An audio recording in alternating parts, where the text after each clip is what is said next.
Sometimes we walk past miracles without seeing them until one night forces us to stop and truly look.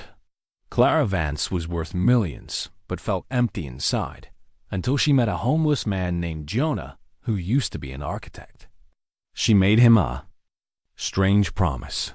By spring, you'll give me children inside me. She didn't mean what it sounded like.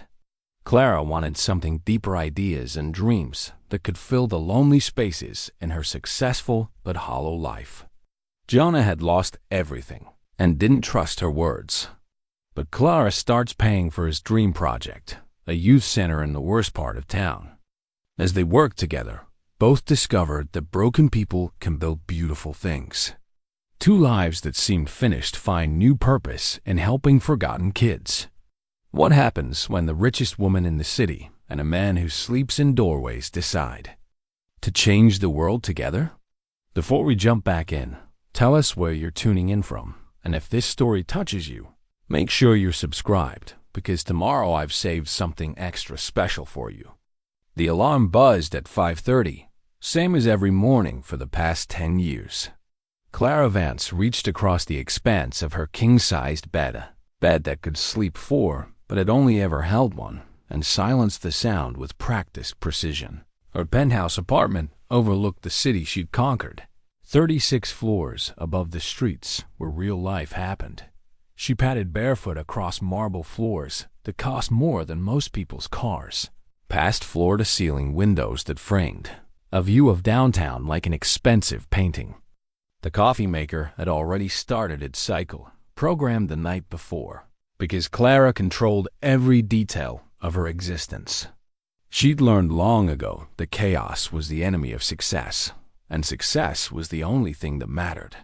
The awards wall in her home office caught the morning light, each plaque and certificate reflecting her rise from nothing to everything. Tech Entrepreneur of the Year, Forbes 40 Under 40, CEO of the Decade. 23 awards for a woman who'd started with nothing but a used laptop and an idea that everyone said would fail. Maya Chun would arrive at 7:30 with Clara's schedule. Printed on recycled paper, another small attempt to add meaning to a life built on ones and zeros. Clara trusted Maya more than anyone, which wasn't saying much. Trust was a luxury she'd learned to live without. She remembered the hunger. Not the metaphorical hunger for success that business magazines wrote about, but the real gnawing in her stomach when she was 12 and her mother couldn't afford groceries. The nights she'd lain awake in their one-bedroom apartment, listening to her mother cry over bills spread across a card table that served as both desk and dining room. "You're going to be somebody," her mother had whispered during those dark nights. "You're going to have everything I couldn't give you." Clara had taken that promise seriously, maybe too seriously. She built Technova from her dorm room, writing code while her roommates partied. 20-hour days, ramen noodles for breakfast, lunch, and dinner. She'd missed holidays, birthdays, relationships, anything that didn't serve the singular goal of building something that mattered. Now she employed 3,000 people, and her software ran on computers in 60 countries. But sitting in her apartment that morning, surrounded by everything she'd worked for, Clara felt the familiar emptiness that no amount of success could fill. She was successful beyond her wildest dreams and lonelier than she'd ever been. 3 miles across town, Jonah Reeves was already awake. He'd been awake since 4, when the shelter kicked everyone out for the day. Sleep came in fragments. When you lived on the streets light enough to hear danger approaching, deep enough to rest bones that ached from concrete and shame. He sat now in Rosie's diner, nursing his second cup of coffee and making a single piece of toast last an hour. Rosie had known him for 6 months, since he'd started coming here with the $3 he scraped together most mornings. She'd stopped asking questions after the first week, just kept his coffee cup full and pretended not to notice when he sketched buildings on napkins. The napkins were covered with designs, community centers, libraries, parks, places where people gathered, where children played, where families found hope. Jonah had been an architect once, back when he had a name people respected, a wife who loved him, and a daughter who thought he could build the world. That was before the accident, before the medical bills that insurance wouldn't cover, before he'd mortgaged everything and still lost it all, before Sarah died believing he'd failed her, and Emma Sweet. Brilliant Emma died blaming him for not being able to save her mother, too. Years on the streets had taught him things architecture school never covered. How to find warmth in doorways. How to make a dollar stretch 3 days. How to become invisible to people who once sought his expertise. How to live with the weight of dreams deferred and promises broken. But even now, especially now, he dreamed of buildings that could heal communities. Maybe it was penance, or maybe it was hope. He couldn't tell the difference anymore. Sam Rodriguez found him there most mornings. Sam worked construction when he could find it and understood the fragile line between having enough and having nothing. He'd been close to that line himself, more times than he cared to count. "You're drawing again," Sam said, sliding into the booth across from Jonah. "That's good. Man's gotta have dreams." Jonah looked down at the napkin, a sketch of a building with large windows and welcoming doors, spaces where kids could learn and grow. "Dreams are dangerous things, Sam. They make you hope. Hope ain't the enemy, brother. Giving up is." Sam had been the one to find Jonah that first night, passed out in an alley with rain soaking through his only jacket. He'd brought him to the shelter, shared his meal, asked nothing in return. In a world that had stripped away everything else, Sam's friendship was the one thing Jonah still trusted. The diner's bell chimed, and both men looked up to see a woman in an expensive coat scanning the room with the purposeful gaze of someone unaccustomed to places like this. She moved with the confidence that money brought, but something in her expression, a softness around the eyes, a hesitation in her steps, suggested she wasn't entirely comfortable with her own success. Clara Vance had come here looking for something she couldn't name. After another sleepless night in her empty apartment, she'd walked the streets until she found herself in this neighborhood she'd only seen from car windows. The diner looked warm, honest qualities that felt foreign in her climate-controlled world. She ordered coffee and found herself studying the other customers. Workers grabbing breakfast before early shifts. An elderly couple sharing a newspaper. Two men in worn clothes sketching something on napkins. Their conversation quiet but intense. One of them looked up and caught her staring. His eyes were kind but tired, holding depths she recognized, the exhaustion that came not from physical work, but from carrying too much weight alone. Without understanding why, she found herself walking over to their table. "I'm sorry to interrupt," she said, her voice carrying the slight uncertainty of someone venturing outside their usual world. "I couldn't help noticing your drawings. Are you an architect?" Jonah's hand instinctively moved to cover the napkin, but something in her tone, genuine curiosity rather than pity, made him pause. "I was. Once. May I?" She gestured to the empty seat beside Sam. The two men exchanged glances. In their world, strangers didn't just sit down and start conversations. But Clara's manner was respectful, her question honest. So Sam nodded. She studied the sketch with the trained eye of someone who'd built things, though her buildings were made of code rather than concrete. "This is beautiful." "What kind of building?" "Is it?" "Community center," Jonah said quietly. "Place where kids could come after school, learn things, be safe." Clara felt something stir in her chest, a recognition she couldn't quite place. Here was someone with vision, with purpose, reduced to sketching dreams on napkins. "Where would you build it?" Jonah's laugh was bitter but not unkind. "That's the problem with dreams, lady. They don't come with funding." She introduced herself then, simply as Clara, omitting the last name that appeared on magazine covers. They talked for an hour about buildings and communities, about the neighborhood's needs and possibilities. Jonah's expertise became evident. With every word, his passion undimmed by circumstances, as she prepared to leave. Clara found herself saying something that surprised them all. "By spring, you'll give me children inside me." The words hung in the air, strange and unexpected. Sam raised an eyebrow. Jonah's face flushed with confusion and something that might have been offense. "Not what you think," Clara said quickly, realizing how it sounded. "Ideas, dreams, projects that could grow into something beautiful. You have something I need: vision, purpose, hope. I have something you need: resources. Maybe together we could build something that matters." She left her business card, just her first name and a phone number, and walked away, leaving two men staring after her with expressions caught between skepticism and the dangerous whisper of possibility. That night, Clara stood at her penthouse window, looking down at the city lights.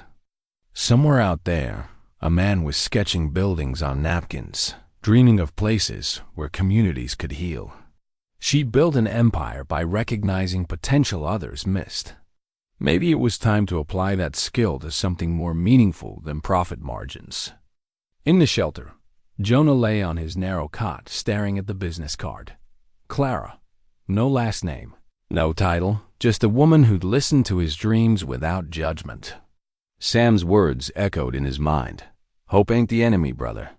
For the first time in 2 years, Jonah allowed himself to wonder if that might be true. The call came at 7 in the morning. 3 days after Clara had left her card with the architect who sketched dreams on napkins. Maya's voice carried an edge that cut through Clara's pre-coffee haze. "There's a man named Jonah in the lobby. He says you're expecting him." Clara wasn't expecting him, but she wasn't surprised either. She'd been thinking about their conversation, about the passion in his voice when he described his community center. Send him up. Jonah arrived wearing the same clothes from the diner, but he'd clearly made an effort. His hair was combed. His face clean-shaven. He clutched a manila folder like a lifeline, and Clara noticed his hands trembling slightly. This was a man unaccustomed to office buildings and executive assistants, stepping far outside his comfort zone. "I brought plans," he said without preamble, setting the folder on her desk. "For the center. Real plans, not napkin sketches." Clara opened the folder to find architectural drawings rendered with stunning detail. The building was modest but brilliant spaces that flowed naturally from one purpose to another.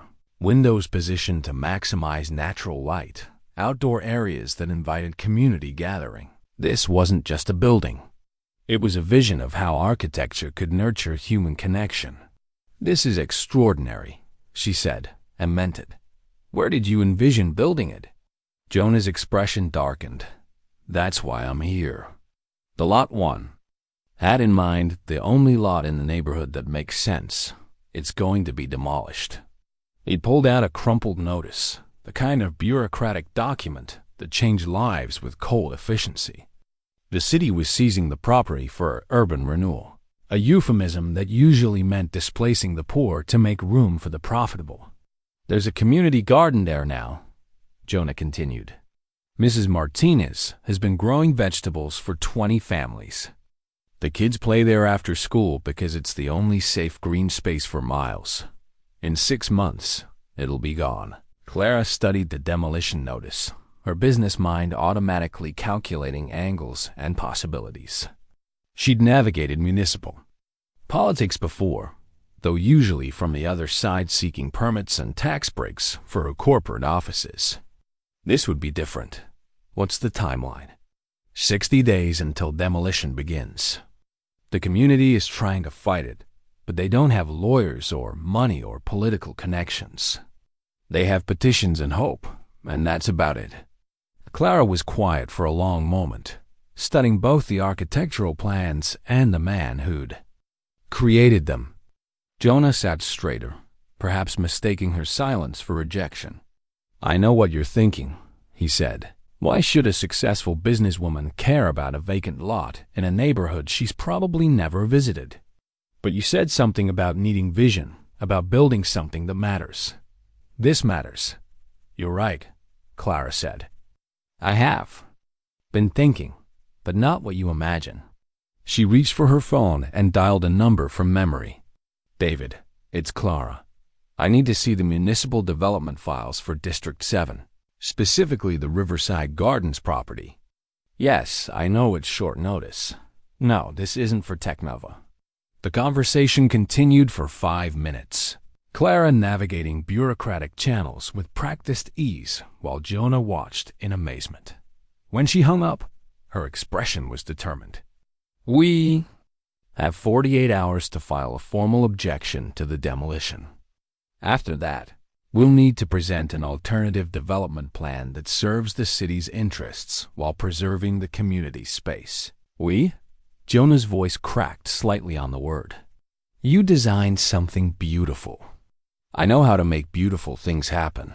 But first, I need to see the neighborhood, really see it. That afternoon, Clara found herself walking streets she'd only glimpsed from air-conditioned cars.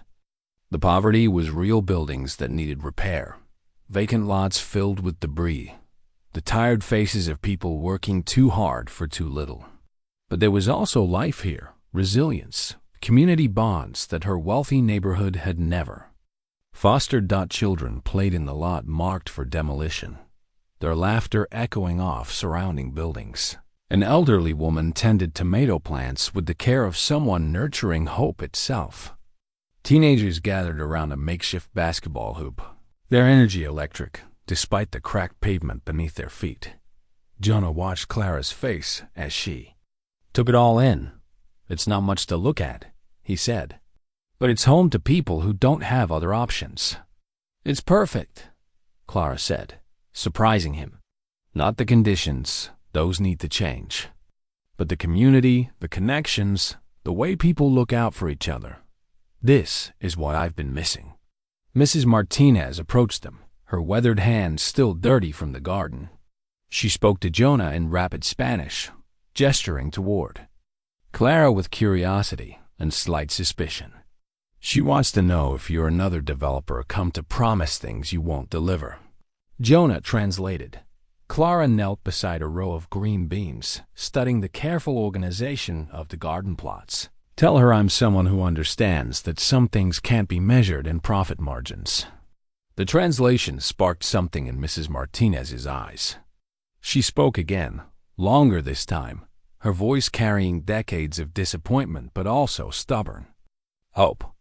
She says developers always promise to include the community in their plans, but when the buildings go up, the community is gone.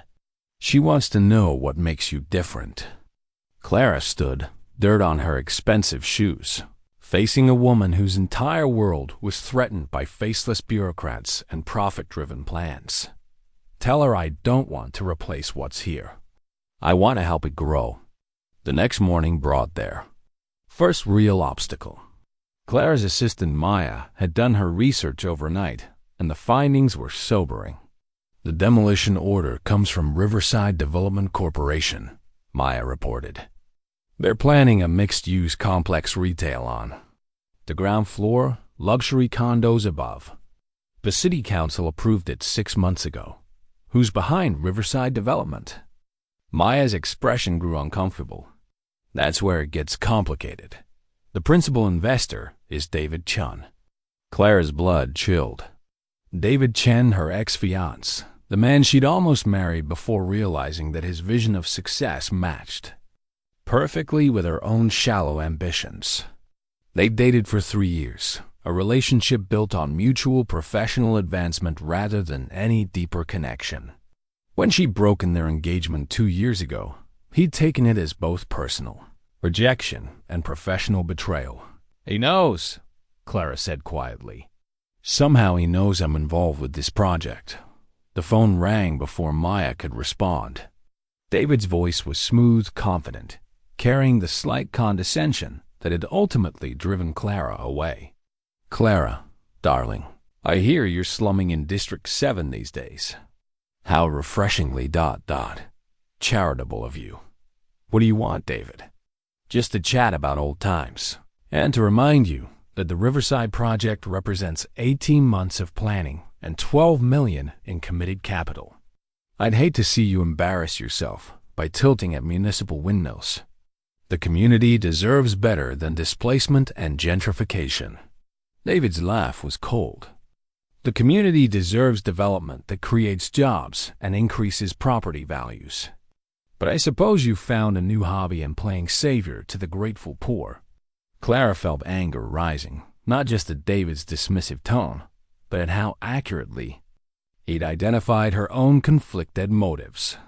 Was she trying to help the community, or was she trying to fill the emptiness in her own life by playing hero? The demolition will proceed as scheduled, David continued, but I'm willing to discuss incorporating some community elements into the final design, perhaps a small park or playground. We could even name it after you. And the families who depend on that garden? The children who have nowhere else to play safely? Progress requires sacrifice, Clara. You of all people should understand that. The line went dead, leaving Claire staring at the phone with a mixture of rage and recognition. She did understand it. She built her empire on the same ruthless logic that prioritized efficiency over human cost. That evening, she found herself back at Rosie's diner, seeking the quiet honesty she'd discovered there. Jonah was in his usual booth, but tonight his napkin remained blank. "Heard from the city yet?" he asked as she sat down. "Worse. I heard from the developer." Clara explained about David, about the timeline, about the political and financial forces aligned against them.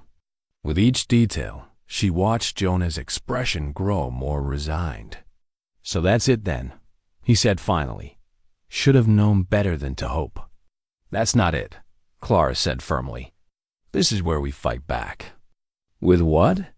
"You said yourself, he has money, political connections, legal approval. What do we have?" Clara looked around the diner, at the working families sharing meals, at the community that existed in small spaces like this. "We have something he doesn't understand. We have people who care about more than profit. That's not enough to stop a bulldozer. Maybe not. But it's enough to start." Clara pulled out her phone and began scrolling through contacts. "I'm buying the entire block." Jonah stared at her. "You can't just... Actually, I can." "David's development depends on assembling multiple adjacent properties. If I own the block, his project becomes financially impossible. That'll cost millions. I have millions." Clara's fingers moved across her phone screen with practiced efficiency. "And more importantly, I have lawyers who are very good at their jobs." For the first time since the demolition notice, Jonah allowed himself to believe that hope might not be the enemy after all. But as Clara made her calls, neither of them realized that David Chen was several moves ahead, and the real battle for the community's future was just beginning. The legal paperwork spread across Clara's dining room table like a roadmap to a war. She was still learning how to fight. Property deeds, zoning regulations, municipal codes, each document represented another obstacle in David's carefully constructed maze. But Clara had built her fortune by finding paths through seemingly impossible problems, and she approached this challenge with the same methodical intensity.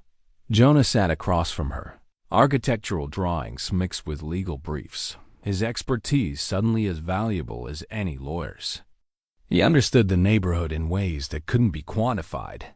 Which corners caught the best morning light, where children naturally gathered, how foot traffic flowed between the market and the bus stop. The zoning allows for mixed use. "Development," Clara said, highlighting relevant passages.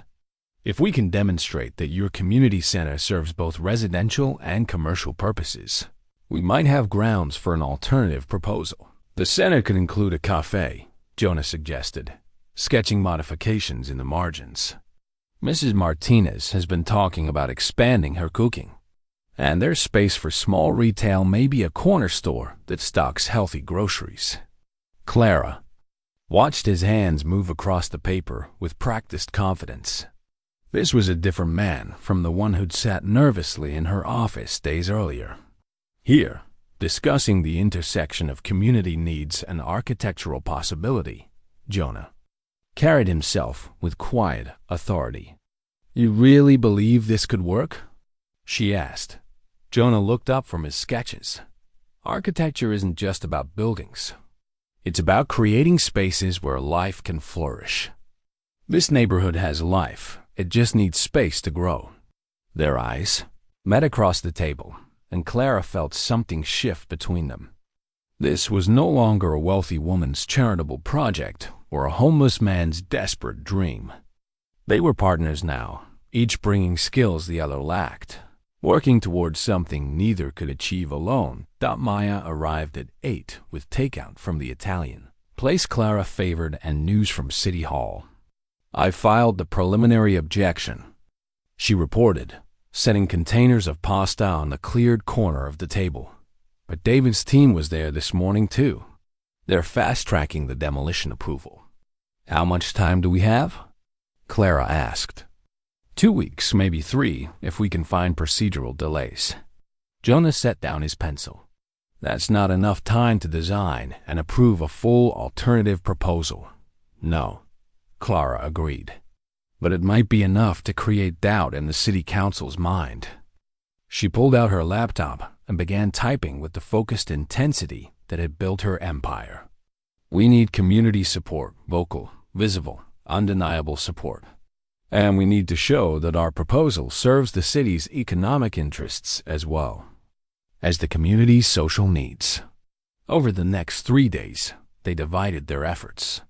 Clara worked her professional networks, calling in favors from urban planners, sustainable development consultants, and financial analysts who could project the long-term economic benefits of community-centered development.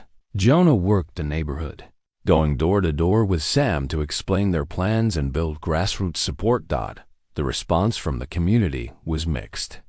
Longtime residents like Mrs. Martinez were cautiously optimistic, but wary of promises they'd heard before. Younger families were enthusiastic about the prospect of safe after-school spaces for their children. Business owners worried about the costs and disruptions of construction. "People want to believe," Sam reported after a particularly long day of door-knocking, "but they've been disappointed too many times. They need to see something real before they'll risk hoping again." Clara understood that skepticism she'd felt it herself until recently. Trust was a luxury that people in this neighborhood couldn't afford to waste on empty promises. The breakthrough came from an unexpected source. Dr. Angela Torres, a pediatrician who ran a small clinic 3 blocks from the garden, had heard about their plans through the community network of concerned parents and dedicated professionals. "I've been treating kids from this neighborhood for 8 years," she told Clara and Jonah during an evening meeting at the clinic. "The health disparities are staggering.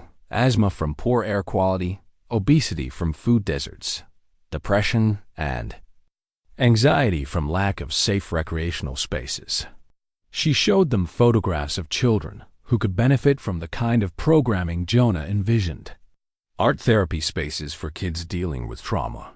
Kitchen facilities where they could learn about nutrition while helping prepare community meals. Study areas where older children could mentor younger ones.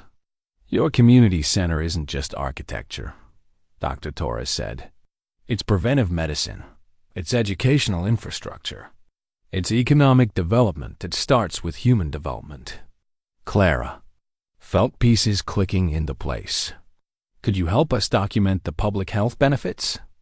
Create a presentation that shows how the center would address specific community needs." "I can do better than that," Dr. Torres smiled. "I can introduce you to the other professionals who've been working in this neighborhood for years. Teachers, social workers, small business owners, people who understand what this community needs to thrive." That meeting led to another and another. Within a week, Clara and Jonah found themselves at the center of an informal coalition of community advocates, each bringing expertise and credibility their project desperately needed. but success bred new challenges. Maya warned Clara that word of her involvement was spreading through the business community, and not everyone approved of her new direction. "The board is concerned," Maya said during one of their morning briefings. "Stock price is down 3% since news broke about your community investment. They're questioning whether this represents the best use of company resources." Clara felt the familiar tension between her public responsibilities and her private convictions. Technova shareholders had invested in her judgment, her ability to generate profits and increase value. Using company resources for community development could be seen as a betrayal of that trust. "Schedule a board meeting for next week," she decided. "I'll explain the project's business rationale, and if they don't see it that way..." Clara looked out her office window toward the neighborhood where Jonah was probably sketching new ideas while Mrs. Martinez tended her tomatoes. "Then I'll have to decide what matters more, their approval or my integrity." That evening, Clara found herself walking through the garden lot as sunset painted the sky in shades of orange and gold. Children were playing on the makeshift equipment, while their parents finished the day's gardening. The scene was peaceful, purposeful, everything her own life had been missing. Jonah found her there, sitting on a bench someone had built from salvaged wood, watching a group of teenage girls practice a dance routine near the basketball hoop. "Rough day?" he asked, settling beside her. "Complicated day. The board is nervous about the project. They think I'm letting emotions drive business decisions." "Are you?" Clara considered the question seriously. "Maybe. Does that bother you?" Jonah was quiet for a moment, watching the dancers move with joyful precision despite their improvised stage. "You know what bothers me? The idea that caring about people is somehow incompatible with good business. That you have to choose between profit and purpose. Most of my colleagues would say those things are mutually exclusive. Most of your colleagues probably never had to choose between rent and groceries." Clara felt the gentle reproach in his words. "You're right. I've been privileged in ways I'm only starting to understand." "That's not what I meant," Jonah said quickly. "Your privilege isn't something to feel guilty about. It's something to use responsibly. You have resources and influence most people can only dream of.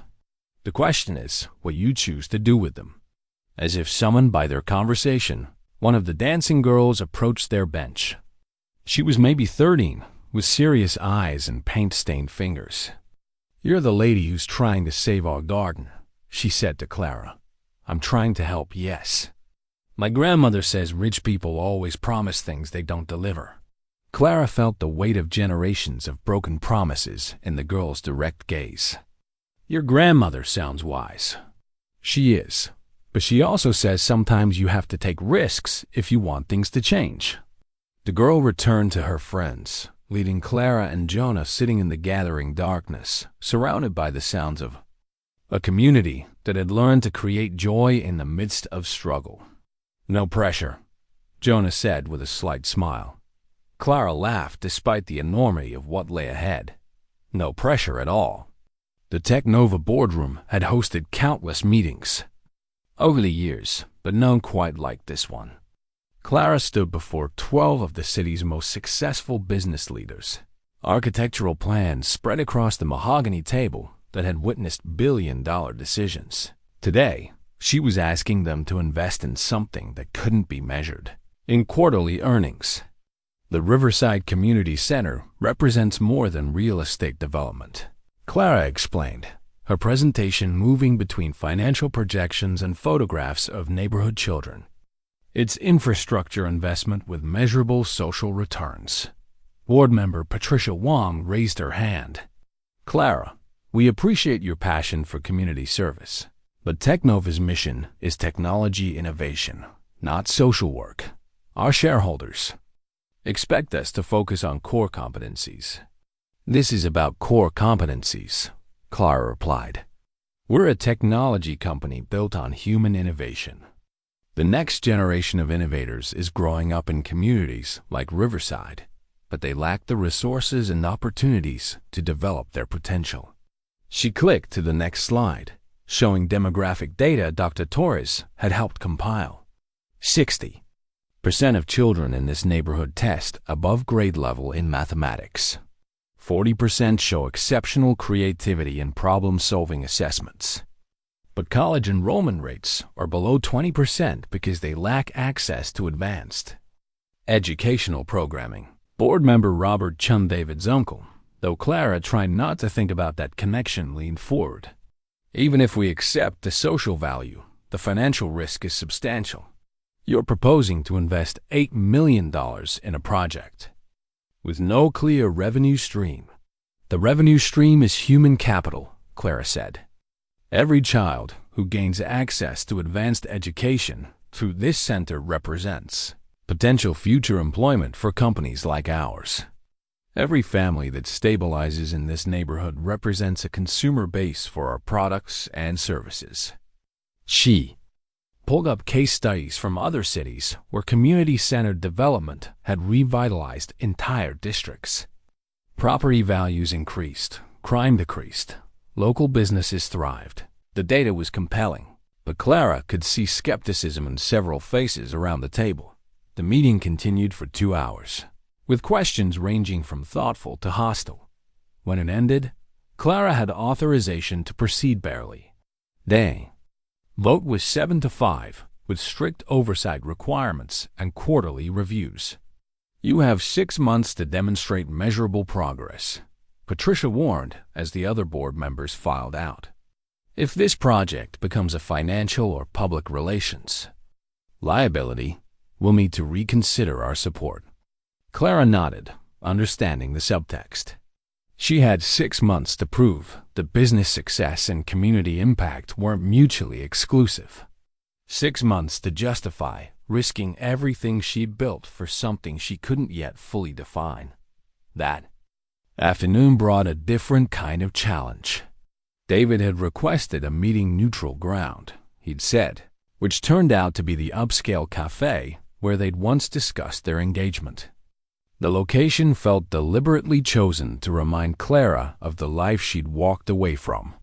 "You look well," David said, rising to greet her with the polished charm that had once impressed her. "Though I hear you've been spending time in some rather rough neighborhoods lately. The Riverside District has tremendous potential. I'm sure it does, under proper development."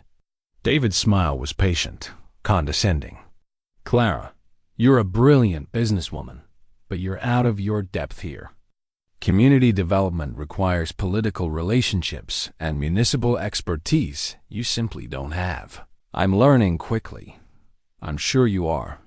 But learning curve aside, you're fighting a battle you can't win. The City Council has already approved our project. Construction permits are in final review.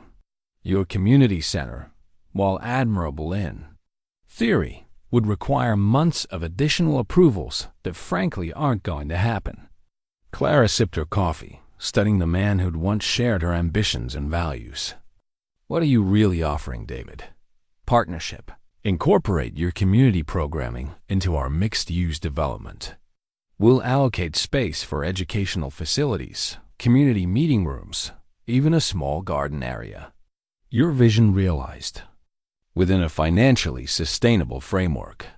The offer was reasonable, professionally sound, and completely unacceptable. Clara could envision the result: community programming squeezed into whatever space remained after retail and residential. Profit centers claimed the best locations. Good intentions compromised by economic realities. "And if I decline?" David's expression hardened slightly. "Then you'll waste millions of dollars on a project that will never break ground. And ultimately, the community will get nothing instead of something. Is your pride worth that outcome?" The conversation ended without resolution, but Clara left feeling more determined than conflicted. David's offer represented everything she was trying to move beyond: the assumption that profit must always take precedence, that community needs were negotiable afterthoughts to financial priorities. That evening, she found herself back in the garden where Jonah was teaching a group of teenagers basic architectural concepts using cardboard and tape. Their mock buildings were crude, but creative, incorporating ideas about sustainable design and community space that would impress any urban planning professor. How did the board meeting go? Jonah asked after the impromptu class had dispersed.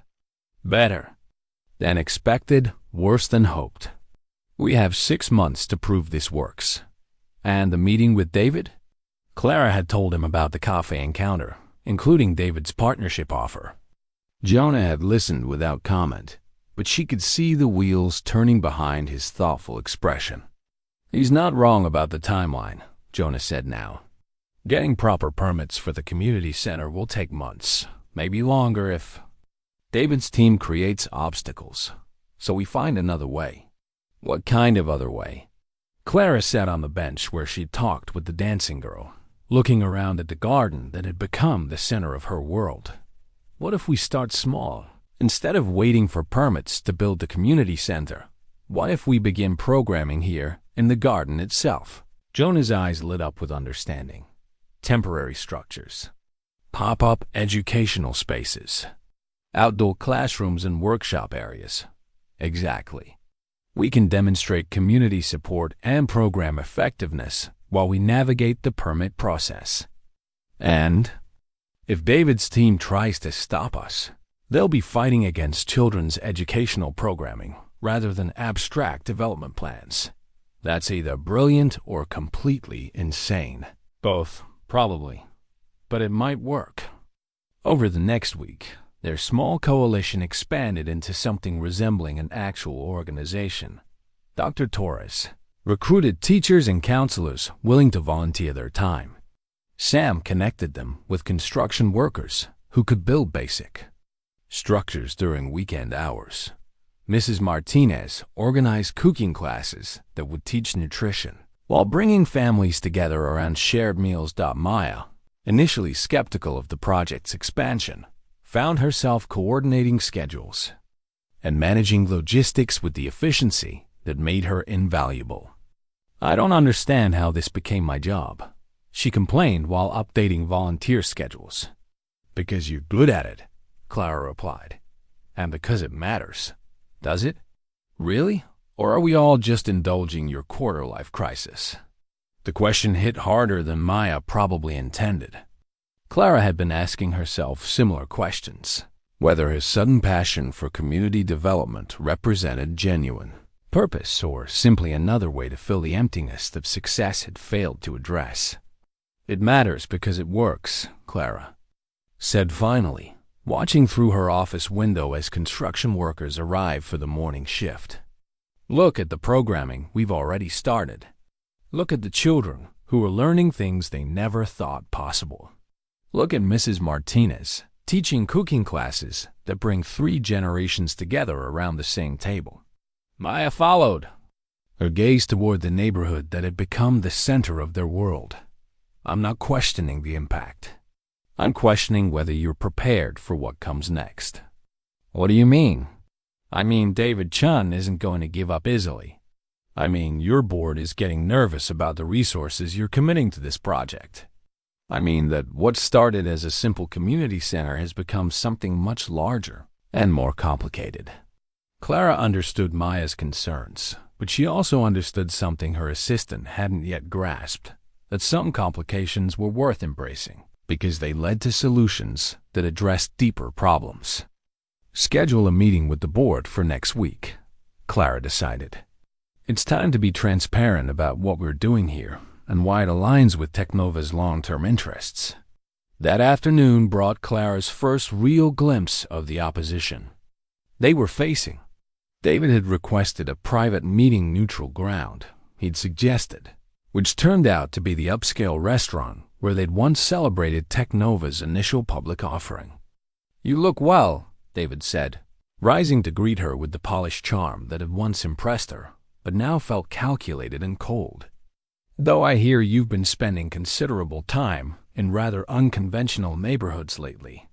The Riverside District has tremendous potential for sustainable development. I'm sure it does, under proper management. David's smile was patient, condescending. Clara, you're a brilliant businesswoman, but you're venturing into territory that requires expertise you simply don't possess. Clara sipped her wine, studying the man who represented everything she was learning to question about success measured purely in financial terms. What expertise is that? Community development, municipal politics, the delicate balance between social responsibility and economic reality. These projects require relationships and understanding that take years to develop. Or they require listening to the people who actually live in these communities and treating them as partners rather than obstacles to overcome. David's expression hardened slightly. Idealism is admirable, Clara, but it doesn't pay construction bills or navigate zoning regulations. Your community center project, while well-intentioned, is financially unsustainable and politically naive. Is that your professional assessment, or are you concerned about competition for your development project? I'm concerned about a friend, making decisions that could damage her reputation and her company. The Riverside Gardens development has been in planning for 18 months. We have city approval, community stakeholder buy-in, and committed financing. Your last-minute intervention undermines months of careful preparation. Clara felt her temper rising, but she kept her voice level. Community stakeholder buy-in from whom? Because the families I've met seem pretty opposed to being displaced for luxury condos they'll never be able to afford. The families you've met represent a vocal minority who resist change because they fear it. The broader community understands that development brings jobs, increased property values, and improved city services. The broader community understands that development typically brings displacement, gentrification, and the loss of everything that made their neighborhood affordable and livable. David leaned back in his chair, his expression shifting from persuasion to something harder. Let me be direct, Clara. The City Council has already approved our project. Construction permits are in final review. Your community center, while admirable, in theory, would require additional approvals that will not be granted. Are you threatening me? I'm explaining reality. Municipal development follows established processes and political relationships. You're fighting a battle you cannot win, and in the process, you're risking your company's reputation for a project that will never be built. Clara felt the conversation's true purpose becoming clear. David wasn't offering friendly advice. He was trying to discourage her from continuing a fight that threatened his financial interests. What are you really proposing, David? Partnership. Incorporate your community programming into our mixed-use development. We can allocate space for educational facilities, community meeting rooms, even garden areas. Your vision realized within a financially sustainable framework. The offer was reasonable on its surface, but Clara could envision the result: community programming squeezed into whatever space remained after residential and commercial profit centers claimed the prime locations. Token gestures toward social responsibility rather than fundamental commitment to community-centered development. And if I decline? David's smile didn't reach his eyes. Then you'll discover how expensive it can be to fight City Hall, especially when you're fighting for something the community doesn't actually want. The lunch ended without resolution, but Clara left feeling more determined than discouraged. David's offer represented everything she was trying to move beyond, the assumption that profit must take precedence. That community needs were negotiable afterthoughts to economic priorities. That evening, she found herself back in the garden, where Jonah was leading a group of teenagers through basic architectural concepts using cardboard and tape. Their mock buildings were crude but creative, incorporating ideas about sustainable design and accessibility that would impress any urban planning professor. How did the board preparation go? Jonah asked after the impromptu class had dispersed. Better than the lunch with David. He offered to incorporate our programming into his development project. Jonah was quiet for a moment, watching the last students clean up their materials. Generous of him. Not really. He wants to control the programming, limit it to whatever space he can spare, and use it as marketing for luxury units that will price out everyone currently living here. So we're still fighting. We're still fighting. But I'm not sure what we're fighting for anymore. Jonah stopped stacking cardboard sheets and looked at her directly. What do you mean? Clara gestured toward the garden, where evidence of their growing community programming surrounded them: outdoor classroom areas, workshop spaces, the kitchen facilities where families cook traditional meals together. When this started, I thought we were fighting to build a community center, but we've already built something here, haven't we? Something that works, something that serves people's actual needs rather than what we think they should need. Jonah's eyes lit up with understanding. You're talking about making this permanent, not replacing it with a building, but expanding what we already have. I'm talking about proving that community development doesn't have to follow traditional models. That sometimes the best architecture is the kind that grows organically from people's actual lives and needs. They walked the perimeter of the garden, noting the various programming spaces that had evolved over recent weeks. A reading corner with donated books, protected by a weatherproof canopy. Storage areas built from reclaimed materials. Workshop, spaces that could be reconfigured based on daily activities. It would be unconventional, Jonah said thoughtfully. Most community centers are designed as permanent structures with fixed purposes.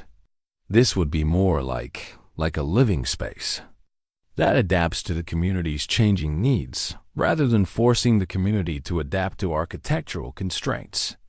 Clara felt excitement building as the vision became clearer. Instead of replacing what they'd built with something more conventional, they could demonstrate that flexibility and community ownership were more important than permanent structures and professional management. The board meeting is going to be interesting, she said. The board meeting is going to be revolutionary, Jonah replied. The wooden toy appeared on Clara's desk on a Tuesday morning, carved with the careful precision of small hands and infinite patience.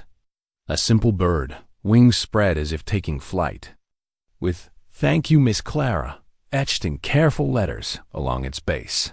Maya had found it waiting outside the office building, apparently left by one of the children from the garden. Clara held the gift in her palm, feeling its weight, not just the wood, but the trust it represented.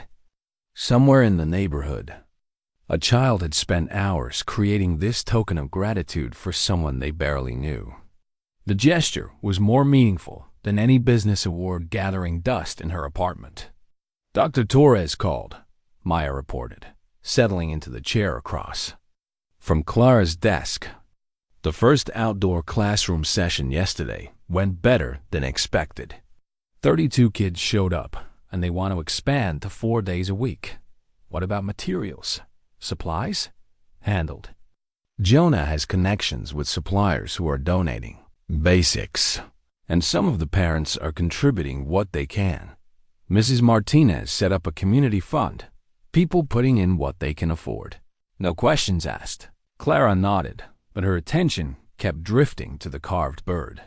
3 weeks ago, she'd been a successful CEO with a clear sense of her place in the world. Now she found herself caring more about after-school programming than quarterly profits. More concerned with community trust than board approval. There's something else, Maya continued, her tone growing cautious. David Chun has been asking questions. His people contacted the mayor's office yesterday, expressing concerns about unauthorized educational activities in the garden. The implied threat was clear. David could make life difficult for their grassroots programming if he chose to push municipal authorities on permits and liability issues. Clara had been expecting this escalation, but it still sent a chill of protective anger through her. Schedule a meeting with the mayor, Clara decided. If David wants to play politics, we'll play better. That afternoon brought Clara to City Hall for the first time since her college internship. Mayor Rebecca Santos greeted her with the careful courtesy reserved for major taxpayers and potential campaign contributors, cordial but cautious, testing the waters before committing to any position. Ms. Vance, I understand you've taken an interest in community development in the Riverside District. I've taken an interest in ensuring that the development serves the community rather than displacing it. Mayor Santos smiled diplomatically. Of course. Though I should mention that the Riverside Gardens project has significant support on the City Council.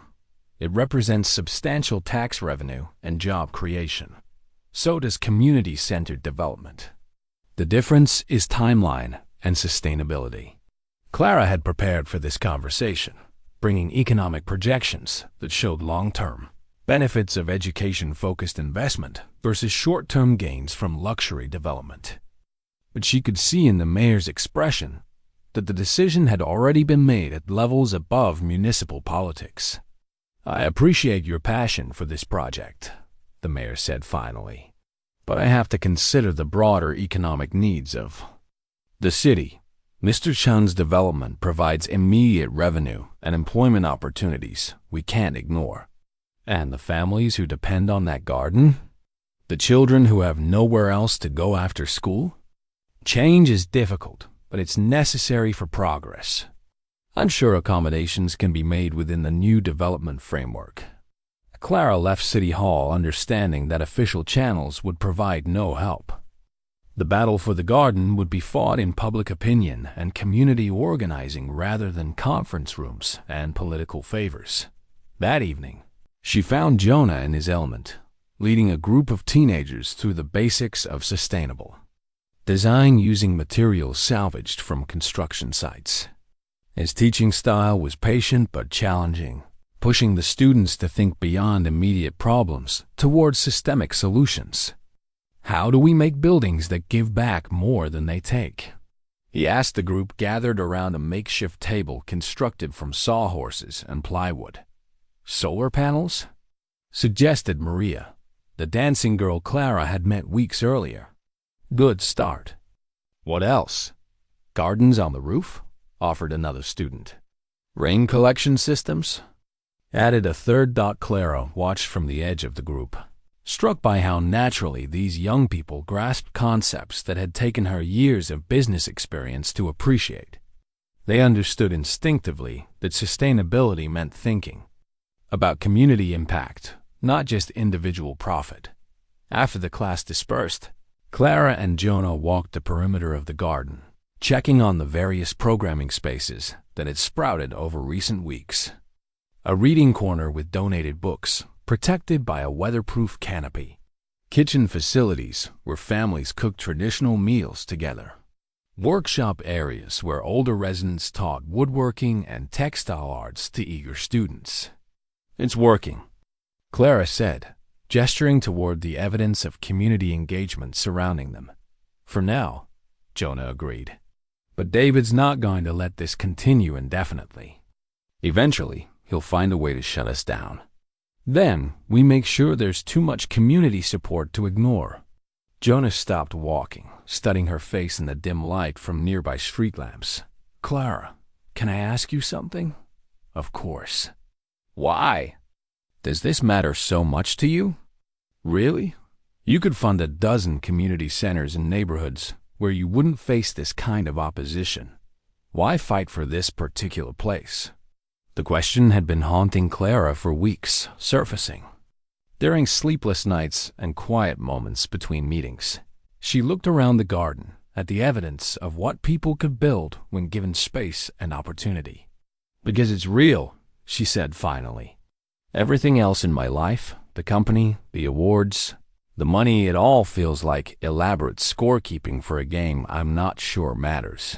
But this, she gestured toward the garden. This is people creating something beautiful together. This is what success should look like. Jonah was quiet for a long moment. And if you have to choose between this and Technova, Clara felt the weight of that possibility settling on her shoulders. She'd built her company from nothing, employing thousands of people, creating technology that improved lives around the world. Walking away would mean abandoning responsibilities to shareholders, employees, customers who depended on her leadership. But staying might mean abandoning responsibilities to herself, to the community that had begun to trust her to the possibility of creating something more meaningful than quarterly profits. "I don't know," she admitted. "I hope I don't have to find out." The next morning brought news that made that choice feel increasingly inevitable. Maya arrived early with coffee and a grim expression that immediately put Clara on alert. "The board met yesterday evening," Maya reported. "Emergency session. Patricia Wong called it after seeing the news coverage of your community programming." Clara hadn't realized their work was getting media attention, but Maya showed her several articles from local publications. The coverage was generally positive, describing their innovative approach to community development and highlighting the educational opportunities they were creating for underserved children. "What's the problem?" Clara asked. "This is good publicity." "Not according to the board. They're concerned about liability issues, regulatory compliance, and what Patricia called mission drift. They want you to focus on core business operations." "Did they vote on anything specific?" Maya's expression grew more uncomfortable. "They voted to request that you cease personal involvement in the Riverside project within 30 days. Clara felt something cold settle in her stomach. "And if I refuse, they'll call a vote of no confidence in your leadership." The ultimatum was clear. Choose between the company she'd built and the community she'd come to care about. Choose between financial security and personal integrity. Choose between the life she'd planned and the life she was discovering. "How long do I have?" "The 30-day clock starts now." "But Clara," Maya's voice carried uncharacteristic emotion, "there might be another way." Clara looked up, hopeful despite the circumstances. "What if you're right about community-centered development? What if we can prove that it's not just socially responsible, but financially profitable? The board cares about returns on investment. Give them returns they can't ignore." It was a lifeline, but one that required proving concepts that had never been tested at scale. Clara would need to demonstrate that caring about people was compatible with generating profits, not just in theory, but in measurable, quarterly report reality. 30 days, Clara repeated, looking out her office window toward the neighborhood, where children were probably gathered for afternoon programming. 30 days to prove that doing good and doing well weren't mutually exclusive. 30 days to save both her company and her community. 30 days to discover who she really wanted to be. The photograph fell from Jonah's wallet as he reached for his identification, landing face up on Clara's desk like an accusation.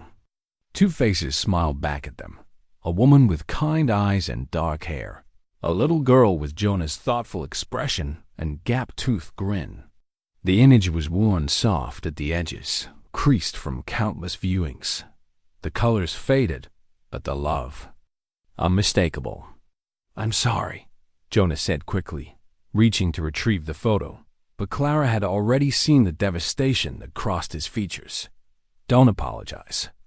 Clara's voice was gentle. "They're beautiful." Jonah sat back in his chair, the photograph trembling slightly in his hands. They were in Clara's apartment, working late on financial projections for the community center, but the numbers suddenly seemed less important than the story this man had never told. "Sarah and Emma," he said quietly, "my wife and daughter." Clara waited, understanding that some stories couldn't be rushed. That grief had its own timeline, regardless of external pressures or deadlines. "Sarah was a teacher," Jonah continued, his thumb tracing the edge of the photograph. "Third grade. She used to say that 8-year-olds were the perfect age, old enough to have real conversations, young enough to believe anything was possible." He set the photo on the coffee table between them, a bridge across the space that separated their very different worlds. Emma was 6 when Sarah got sick. Leukemia, the kind with good survival rates if you catch it early and have good insurance, and can afford the best treatment. His laugh was bitter. "We had insurance, but apparently not the right kind for experimental treatments. Not the kind that covers the medications that might actually save your wife's life. Clara felt her chest tighten with recognition and horror. She'd built her fortune in a country where medical bankruptcy was common, where families routinely lost everything trying to save the people they loved most. I mortgaged the house, liquidated my retirement savings, borrowed against my business. When that wasn't enough, I took loans from anyone who would lend to me. When those weren't enough, I took worse loans from worse people. The words came slowly, painfully, like water being drawn from a deep well. Clara understood that she might be the first person he'd told this story to completely. Sarah died anyway. On a Tuesday morning, while Emma was at school and I was in a hospital parking garage on the phone with a creditor who wanted to know how I planned to make that week's payment. Jonah's voice broke slightly. I couldn't save her. Couldn't even be with her when she died because I was begging strangers for money we already lost. Clara reached across the space between them, covering his hand with hers. The gesture was instinctive, human, the kind of connection that happened when someone's pain became too large for them to carry alone. Emma blamed me, Jonah continued. Not directly, not in words a 6-year-old would use. But she knew I'd promised to take care of them, and I'd failed. She started having nightmares, stopped talking in school, stopped trusting that the adults in her life could keep her safe. Where is she now? With Sarah's sister in Oregon. Good schools, stable home, everything I couldn't provide. I sign papers every month that let them keep her, and I send what money I can, and I pretend it's what's best for everyone. The silence stretched between them, filled with the weight of loss and choice and the terrible arithmetic of love. Clara understood now why Jonah had chosen the streets over rebuilding, not just because he'd lost his home and business, but because he'd lost faith in his ability to protect the people who depended on him. I started drinking, Jonah said finally. Not dramatically, not in a way that made good stories for recovery meetings. Just steadily, consistently, until nothing hurt quite as much. Until I couldn't design buildings anymore because my hands shook too much to hold a pencil steady. He looked at Clara directly for the first time since the photograph had fallen. That's who you're partnering with. A man who lost everything because he couldn't figure out how to work the system that was supposed to help him. A father who gave up his daughter because he was too broken to fight for her. Clara was quiet for a long moment, studying the man who just laid his deepest failures bare. The successful CEO in her wanted to calculate risks, to weigh his revelations against project timelines and board expectations. But the woman she was becoming saw something else entirely. My mother died when I was 14, Clara said finally. Not from illness, from exhaustion. She worked 3 jobs trying to keep us afloat after my father left, and her heart just gave out one day while she was restocking shelves at the convenience store where she worked nights.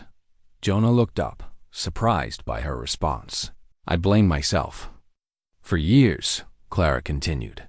If I'd been less expensive, if I'd needed fewer things, if I'd been the kind of daughter who didn't require school supplies and decent clothes and food every day, maybe she wouldn't have worked herself to death.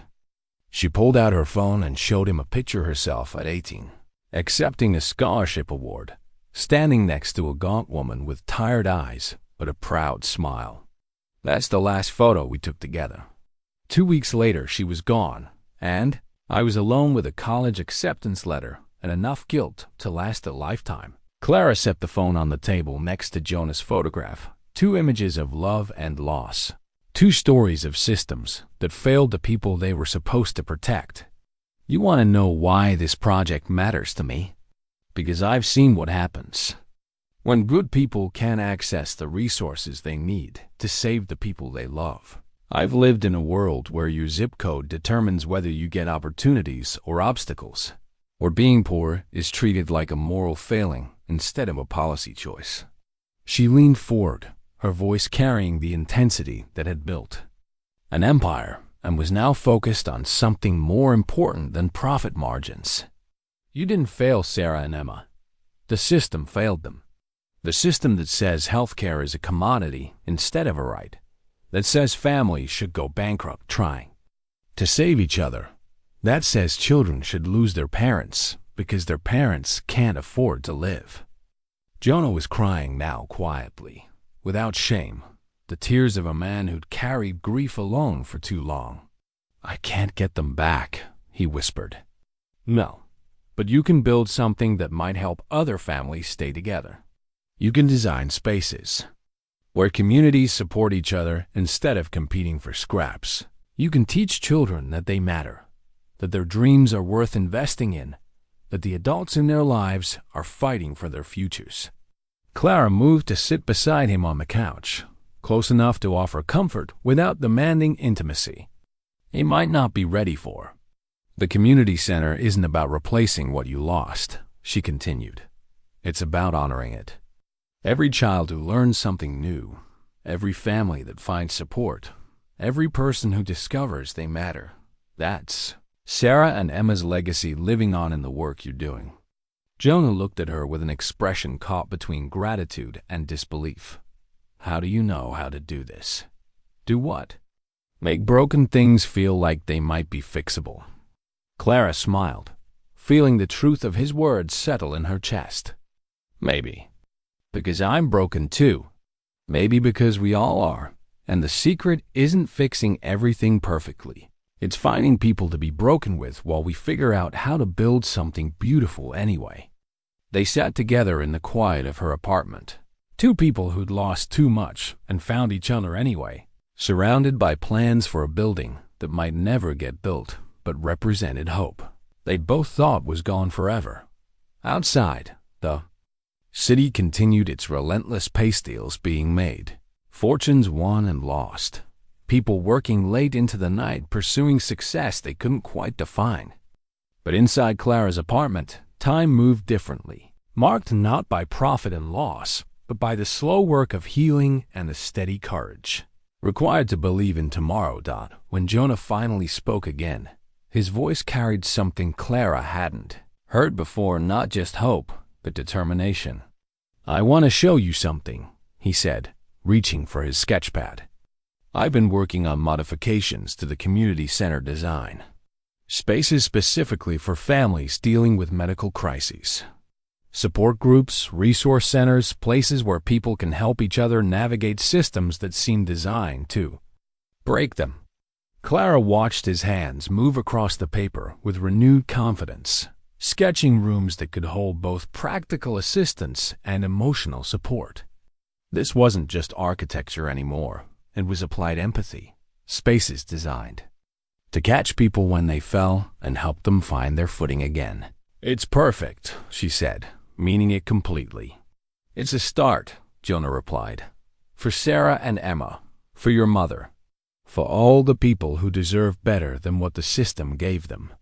Clara felt something shift inside her chest, not the hollow ache that had driven her for years, but something warm and expanding, something that felt like purpose finally finding its proper shape. Tomorrow they would face David's escalating opposition and her board's ultimatum. Tomorrow they would fight for permits and funding and political support that seemed increasingly unlikely to materialize. But tonight, they had each other's stories and a shared vision of what they could build together. Tonight, that felt like enough to change the world. Maya arrived at Clara's apartment at 6 a.m. with coffee and the kind of urgent expression that meant someone's carefully constructed world was about to shift on its axis. Clara answered, the door in her robe, immediately alert despite the early hour. We need to talk, Maya said, pushing past Clara into the living room where architectural plans still covered every surface from the previous night's work session. And we need to talk before Jonah gets here. Clara poured herself coffee, noting the legal documents in Maya's hands. What did you find? Property records. Ownership history for the Riverside Gardens lot and surrounding blocks. Maya spread the papers across the coffee table, pointing to highlighted sections. I was trying to find leverage against David's development plans, looking for zoning irregularities or environmental issues we could use to delay the project. And I found something else entirely. Maya's finger traced a property line on the surveyor's map, the corner lot where Mrs. Martinez has her garden. The piece David needs most for his development? It's not owned by the city. Clara leaned forward, studying the documents. Property ownership was usually straightforward, especially for municipal developments. If the city didn't own the land, how had they approved David's project? Who owns it? Maya's expression was unreadable. Jonah Reeves. The words hung in the air like an accusation.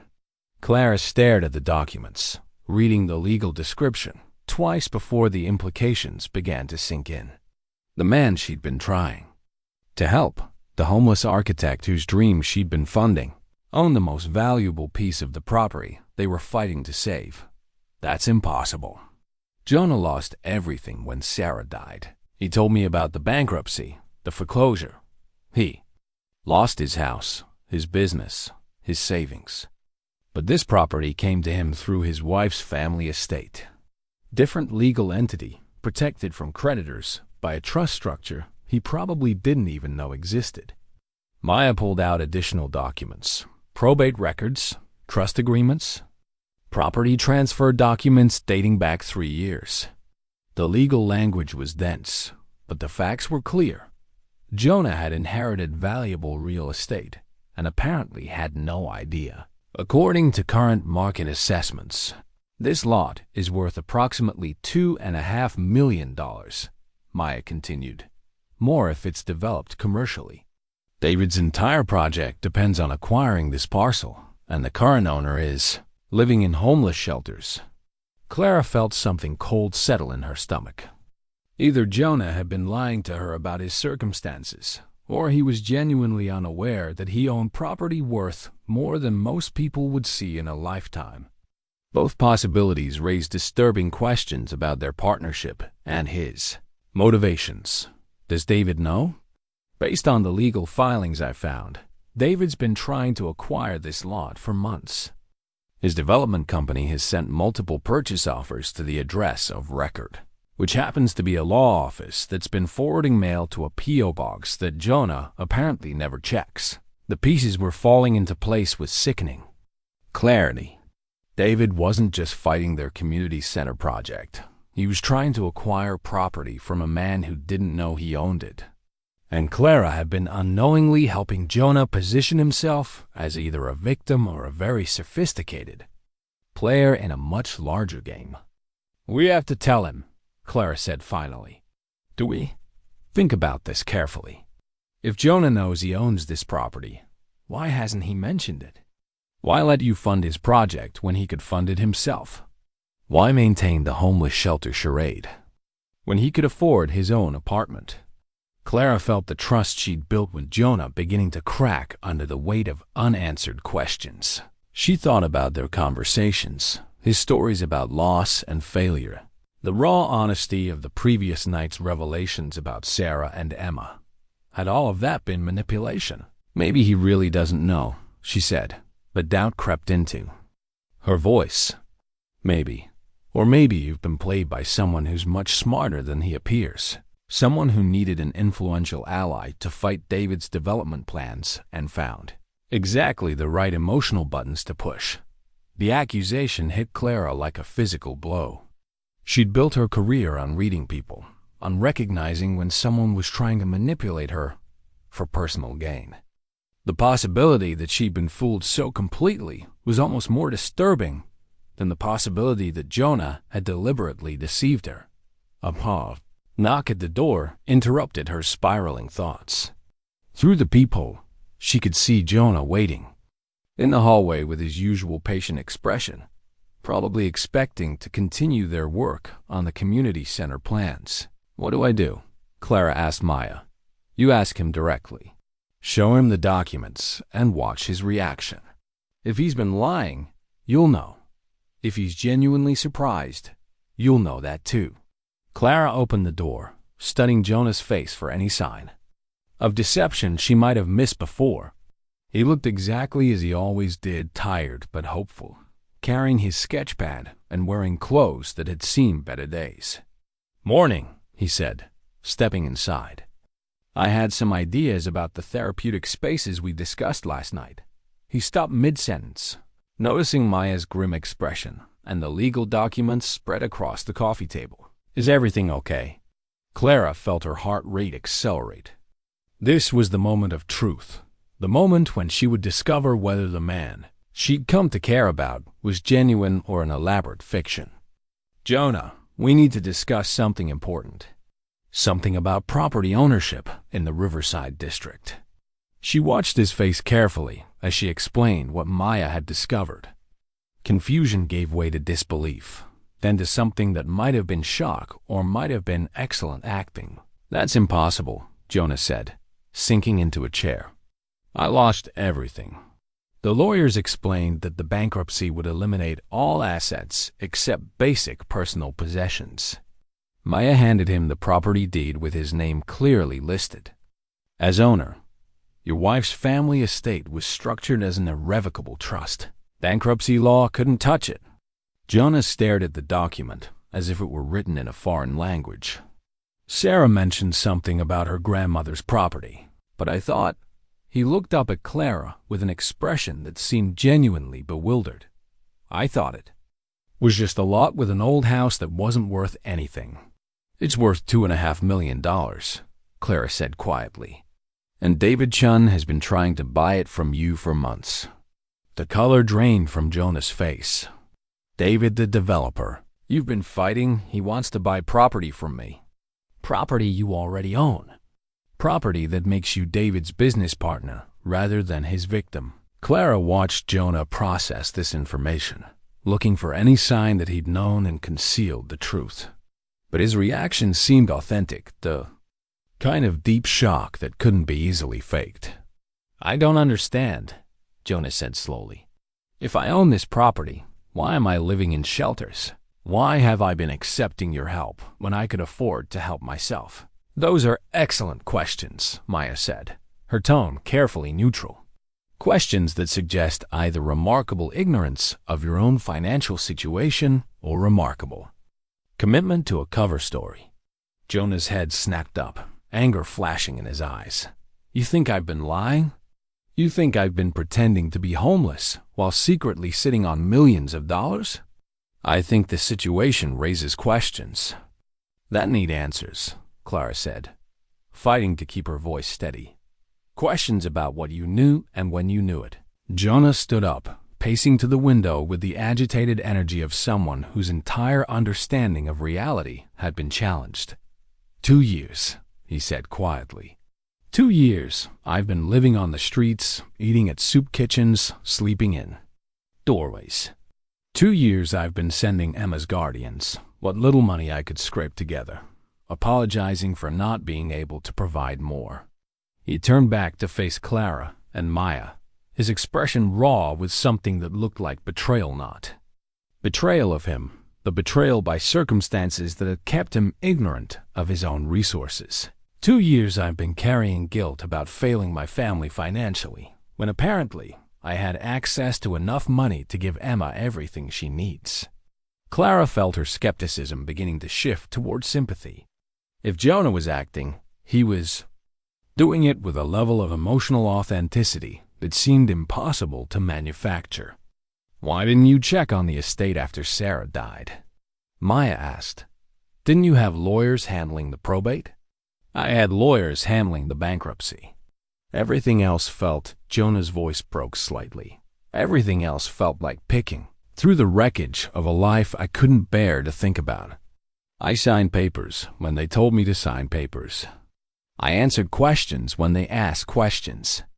But mostly, I tried to avoid dealing with anything that reminded me of what I'd lost. Clara understood that response in ways that surprised her.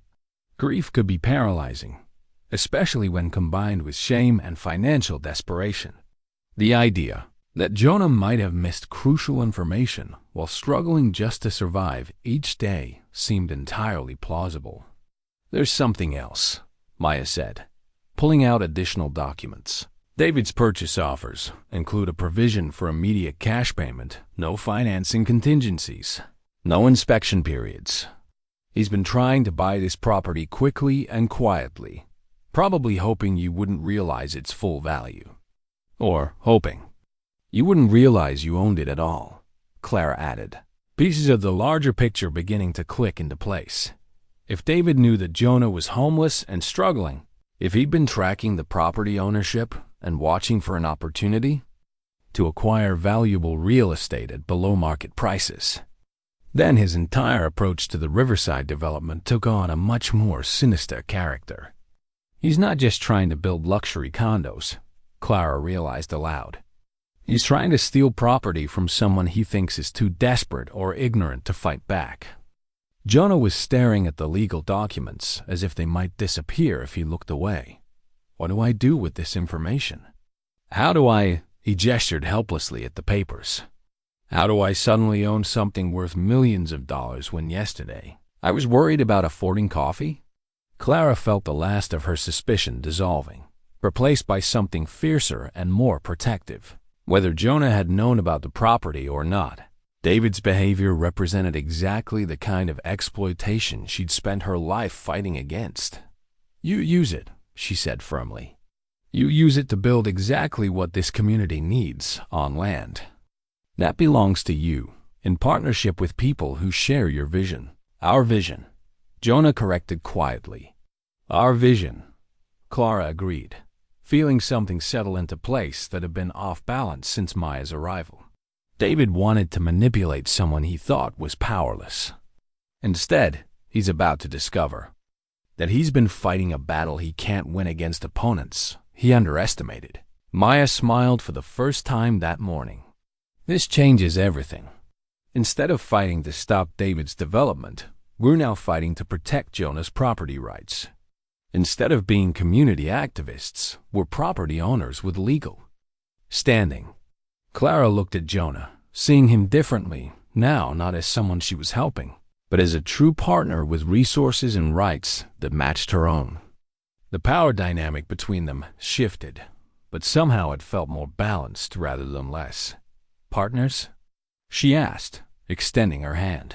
Jonah clasped it firmly, his grip steady and sure. Partners. The hard hat sat on Clara's desk like a declaration of war, both their names printed in bold letters across the bright yellow surface.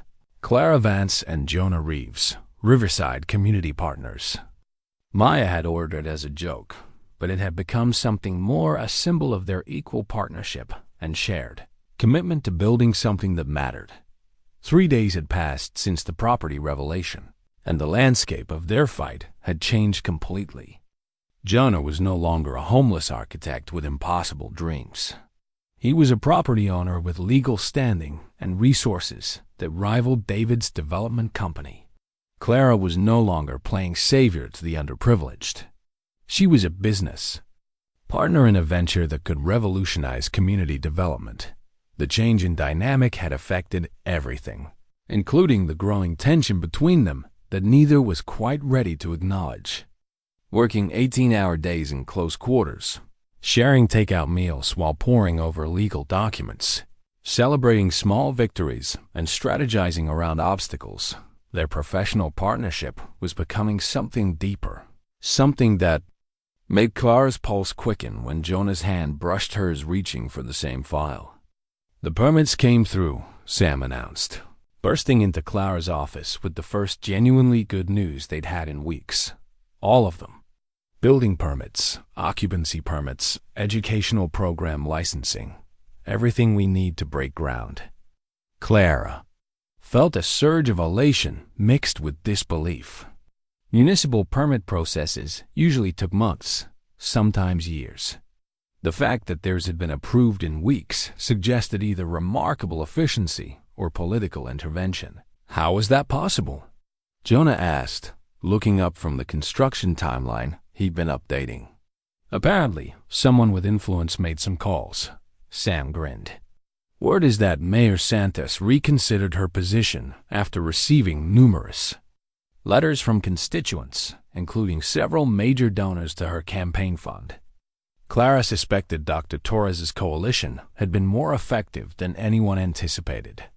The pediatrician had been organizing community support with the methodical precision of someone accustomed to fighting bureaucracy for her patients' needs. Parents, teachers, local business owners, and community leaders had been flooding City Hall with letters supporting the community center project. There's more, Sam continued. David Chun requested an emergency meeting with the city planning commission for tomorrow morning. His lawyers are claiming that our permits were issued in error and should be revoked pending further review. The brief celebration died immediately. Clara had been expecting David to escalate his opposition, but she hadn't anticipated him moving this quickly or this aggressively. On what grounds? Maya asked, looking up from her laptop where she'd been monitoring local news coverage of their project. Technical violations, procedural irregularities, insufficient environmental impact assessment, the usual legal challenges that rich developers use to delay projects they don't like. Clara felt familiar anger rising, the protective fury that had driven her to build her empire. But this time, the anger was focused outward rather than inward, directed at someone who was trying to steal opportunity from families who deserve better. He's not going to win, she said firmly. Not this time. That evening, Clara found herself back in the garden lot, now officially the construction site for the Riverside Community Center. Temporary structures had been replaced by surveyors, stakes, and construction equipment. The transformation from dream to reality was finally beginning. Jonah was there already, sitting on the bench where they'd had so many conversations, studying the property with the focused attention of someone, seeing their vision take physical form. Clara joined him, noting how the evening light played across the space that would soon house classrooms, workshops, and community gathering areas.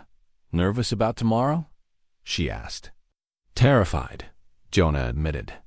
6 months ago, I was sketching. Buildings on napkins and living in shelters. Now I'm about to go before the City Planning Commission to defend a multi-million-dollar development project.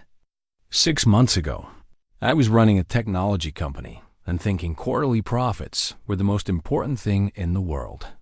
Clara replied. Now I'm risking everything I've built for a community center that might never generate any revenue.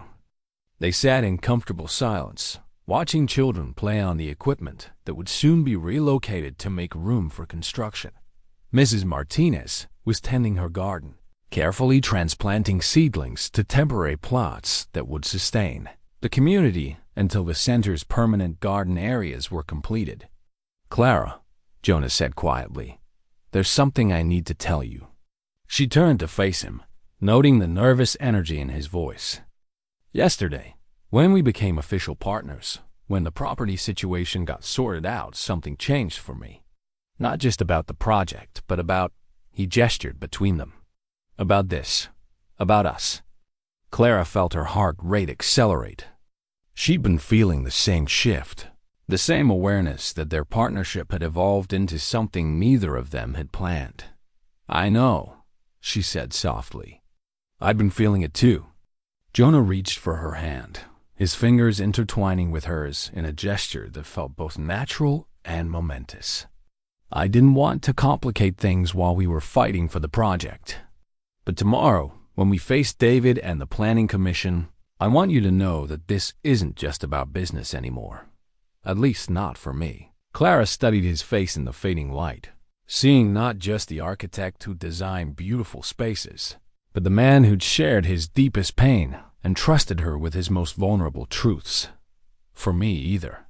Their first kiss happened slowly, tentatively, with the weight of everything they built together hovering between them. When they broke apart, Clara felt something settle into place that had been missing from her carefully controlled life, not just affection or attraction, but partnership in its truest sense. Whatever happens tomorrow, Jonah said, we face it together. Together, Clara agreed. feeling the word carry more weight than any business contract she'd ever signed.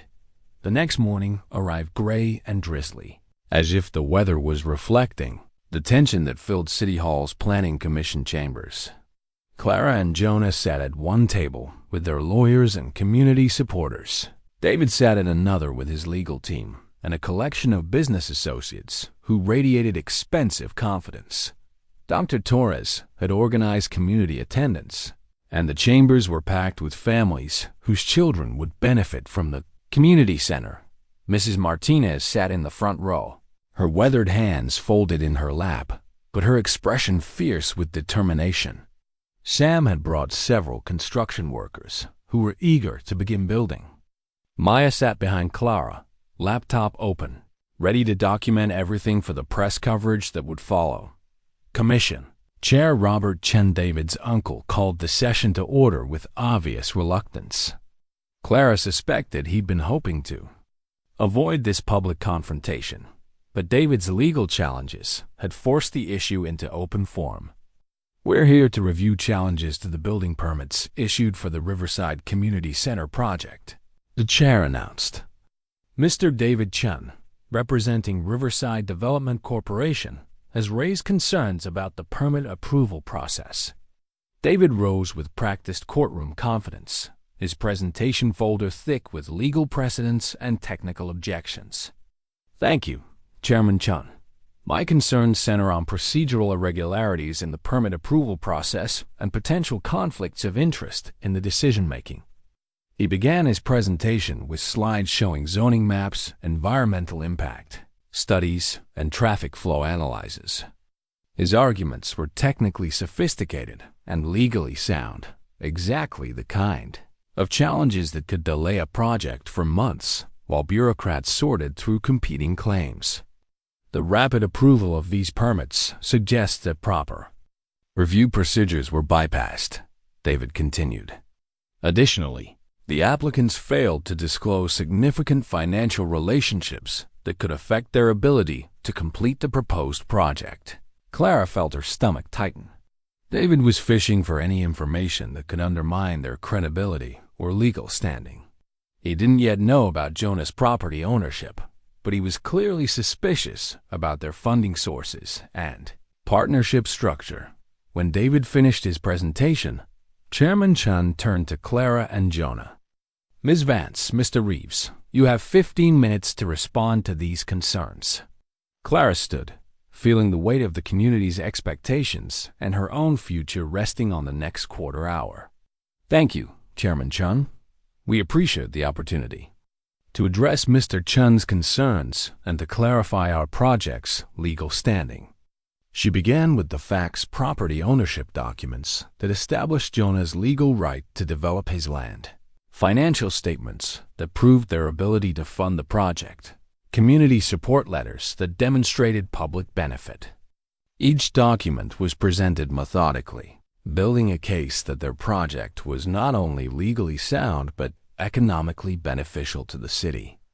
Mr. David Chen has raised questions about our permit approval timeline, Clara continued. What he hasn't mentioned is that his own development project received similar rapid approval 6 months ago, using the same expedited process available to projects that demonstrate clear community benefit.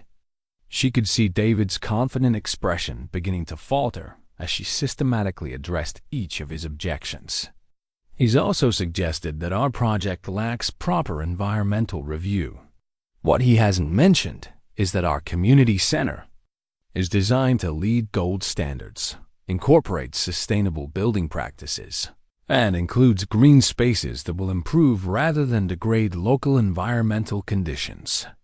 Jonah rose to join her, pulling out the architectural plans that had become the visual representation of their shared vision. Our project isn't just about building a community center, he said, his voice carrying the quiet authority of someone who'd found his purpose. It's about creating sustainable infrastructure that supports families, educates children, and strengthens communities.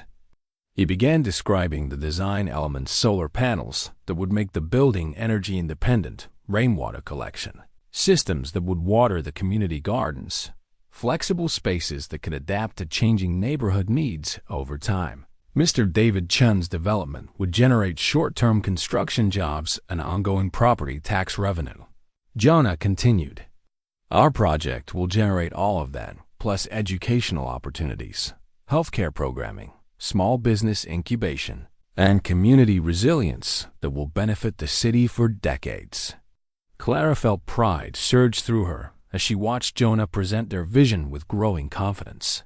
This was the man she'd glimpsed in their early conversations, passionate, knowledgeable, absolutely committed to creating something meaningful. The presentation concluded with testimony from community members.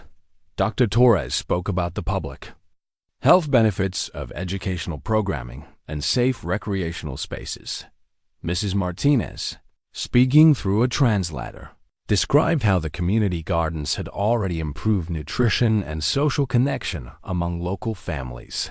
A teenage girl named Maria the dancer Clara had met months earlier talked about how the temporary programming had helped her discover interests in both architecture and community organizing. When the testimony ended, the Planning Commission retired for deliberation. Clara and Jonah waited in the hallway with their supporters, tension thick enough to cut with a knife. "Whatever happens," Dr. Torres said quietly, "you've already changed this community. The children who've participated in programming, the families who've connected through the gardens, the hope you've generated, that's real regardless of what the commission decides." Clara nodded, but her stomach remained tight with anxiety. Hope was meaningful, but legal approval was necessary to turn their vision into permanent reality. 20 minutes later, the commission returned with their decision. Chairman Chun's expression was carefully neutral as he read from prepared remarks. After reviewing all evidence and testimony, the Planning Commission finds that the permits for the Riverside Community Center were issued in accordance with proper procedures and legal requirements. Mr. David Chen's challenges are denied, and construction may proceed as planned. The chambers erupted in cheers from community supporters. Clara felt relief and elation flooding through her as Jonah pulled her into a fierce hug. They'd won not just the legal battle, but validation that their vision of community-centered development could succeed in the real world of politics and permits. But even as they celebrated, Clara noticed David's expression. He wasn't defeated, he was angry. An angry man with resources and political connections didn't usually accept defeat gracefully. The real battle, she realized, was just beginning. The groundbreaking ceremony was scheduled for Saturday morning, 2 weeks after their victory at the Planning Commission. Clara stood at her office window watching the sunrise paint the city in shades of gold and possibility, feeling a mixture of anticipation and unease that had been building since David's defeat. Maya arrived early with coffee and the morning newspapers, her expression grim enough to immediately put Clara on alert. "We have a problem," Maya said, spreading the business section across Clara's desk. "Actually, we have several problems." The headline hit Clara like a physical blow. Technova CEO faces board revolt over community project spending. Below it, a smaller headline added insult to injury. Stock price plummets amid questions about executive judgment. Clara scanned the article quickly, her stomach sinking with each paragraph. An anonymous source, clearly someone with board access, had leaked details about her unauthorized expenditures on the community center project. The piece painted her as a CEO who'd lost focus on core business responsibilities, prioritizing personal charitable interests over shareholder value. How bad is it? Clara asked, though she could guess from Maya's expression. Emergency board meeting called for Monday morning. Patricia Wong's office contacted me an hour ago. They want your full financial disclosure regarding the Riverside project, plus a formal explanation of how community development aligns with Technova's corporate mission. Clara felt the familiar weight of corporate politics settling on her shoulders. She'd known this confrontation was coming, but she'd hoped to have more time to demonstrate the project's success before being forced to defend it. "There's more," Maya continued, pulling out additional documents. David Chun filed a civil lawsuit yesterday afternoon, claiming that your community center project constitutes unfair business interference with his development rights. On what grounds? The Planning Commission already ruled in our favor. He's claiming that you used your corporate resources and political influence to undermine a legitimate business competitor. The lawsuit is asking for damages equal to his projected profits from the Riverside Gardens project, approximately $15 million. Clara stared at the legal papers, recognizing David's strategy. Even if his lawsuit ultimately failed, the legal costs and negative publicity could destroy both her company and the community project. He was betting that she'd choose to settle quietly rather than fight a prolonged battle that could bankrupt everyone involved. He's trying to force me to choose, Clara realized, between Technova and the community center, between my financial security and my principles. And he's doing it publicly, so backing down would look like admission of wrongdoing. Clara was quiet for a moment, weighing her options. She could salvage her corporate position by abandoning the community project, blaming temporary poor judgment, and returning focus to profitable technology development. Her board would be relieved, her stock price would recover, and her business empire would remain intact. But that choice would mean abandoning Jonah, abandoning the families who'd begun to trust her, abandoning the vision of what business could accomplish when it prioritized human needs alongside profit margins. Schedule a press conference for this afternoon, Clara decided. If David wants to fight this publicly, we'll fight publicly. Clara, are you sure? Once you make this a public battle, there's no backing down without major consequences. I'm sure, but first, I need to talk to Jonah. She found him at the construction site, reviewing foundation work with the contractors who'd arrived early to prepare for the groundbreaking ceremony. Hard hats and work boots had replaced suits and briefcases in his daily uniform, and Clara thought he'd never looked more like himself than he did covered in dust and consulting blueprints. We need to talk, she said, pulling him aside to explain the morning's developments. Jonah listened without interruption, his expression growing more serious with each detail. When she finished, he was quiet for a long moment, studying the foundation work that represented the beginning of their shared dream. What do you need from me? He asked finally. I need you to understand what's at stake. If I fight this publicly, I could lose everything Technova, my personal wealth, my professional reputation. David's betting that I'll choose financial security over our project. And what are you betting? Clara looked around the construction site, at the workers who were building something meaningful, at the children who would soon have safe spaces to learn and grow, at the community that had begun to believe in possibility again. I'm betting that some things are more important than money, that doing right matters more than doing well, that the relationships we build matter more than the empires we create.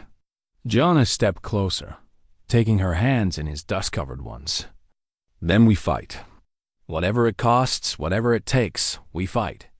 The press conference that afternoon drew more attention than Clara had expected.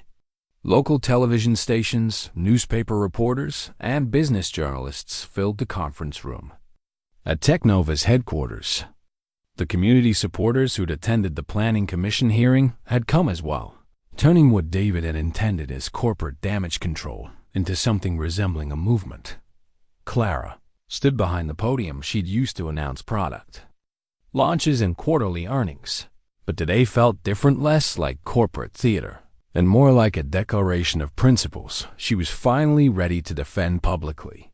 3 months ago, I met a man sketching buildings on napkins in a downtown diner. She began, her voice carrying clearly through the room. That meeting changed my understanding of what success means and what business can accomplish when it serves human needs alongside profit margins. She described the Riverside Community Center project, the community partnerships they built, the educational and health programming that was already making a difference in children's lives. She explained. Their legal victories, their proper permits, their community support. David Chun has filed a lawsuit, claiming that our community-centered development interferes with his right to profit from luxury condos and retail spaces. Clara continued, her voice growing stronger with conviction. But profit isn't a right. When it comes at the expense of families who need affordable housing, children who need safe places to learn, and communities that need spaces to connect and support each other. The questions from reporters were pointed, focusing on the financial risks she was taking and the board pressure she was facing. Clara answered honestly, acknowledging that she was risking her corporate position for principles that couldn't be quantified in quarterly reports.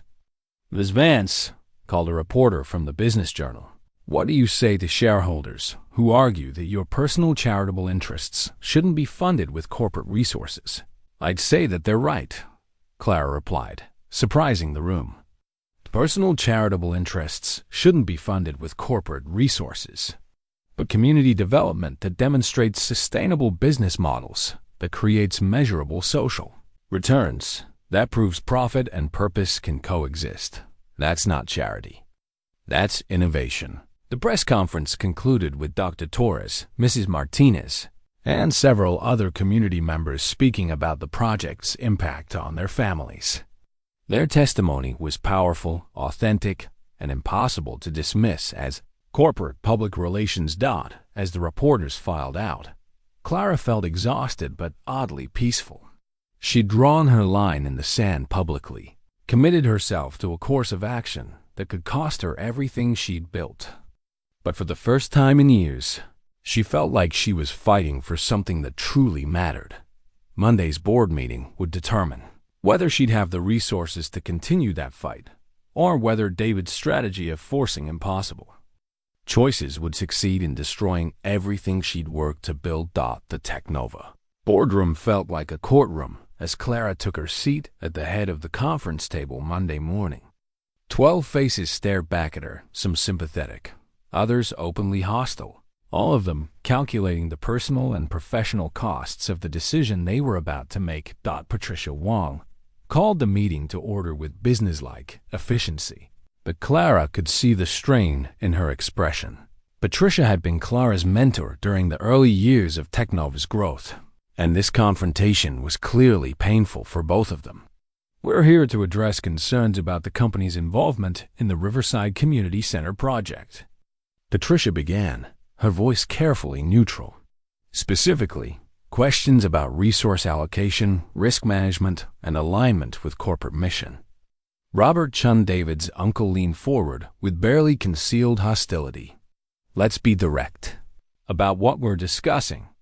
Our CEO has committed corporate resources to a personal project that exposes the company to significant legal and financial liability." Clara felt her temper flare but kept her voice level. "I've committed resources to a community development project that demonstrates innovative business models and generates measurable social returns. Every expenditure has been properly authorized and documented." "Authorized by whom?" demanded board member Jennifer Walsh. "You certainly didn't seek board approval before committing $8 million to this venture. The expenditures fell within my discretionary authority as CEO, authority this board granted me when we discussed diversifying our investment portfolio." Patricia raised her hand to prevent the discussion from becoming a shouting match. "Clara, help us understand the business rationale. How does community development serve Technova's interests?" Clara had prepared for this question, but sitting in the sterile corporate environment, surrounded by people who measured everything in quarterly profits, she struggled to find words that would bridge the gap between their worldviews. "We're a technology company built on human innovation," she began. "Our competitive advantage comes from our ability to attract and retain brilliant people who create products that change lives. But talent isn't distributed according to zip codes or family income levels." She pulled up demographic data on the conference room screen. showing educational achievement and creative problem-solving scores from the Riverside district. The next generation of innovators is growing up in communities we've historically ignored because they don't fit traditional market demographics. The Riverside Community Center isn't charity, it's talent development. It's infrastructure investment in human capital that will benefit companies like ours for decades. Board member Michael Torres, no relation to Dr. Torres, shook his head skeptically. That's a compelling theory, but theories don't justify risking shareholder value on unproven social experiments. Actually, they do, said a voice from the back of the room. Everyone turned to see Maya entering with a tablet, an expression of barely contained excitement. She'd been monitoring news coverage and social media response to Friday's press conference, but Clara hadn't expected her to interrupt the board meeting.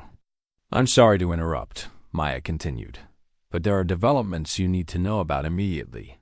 She pulled up Technova's stock chart on her tablet, showing a sharp upward trend that had begun Friday afternoon and continued through Monday morning.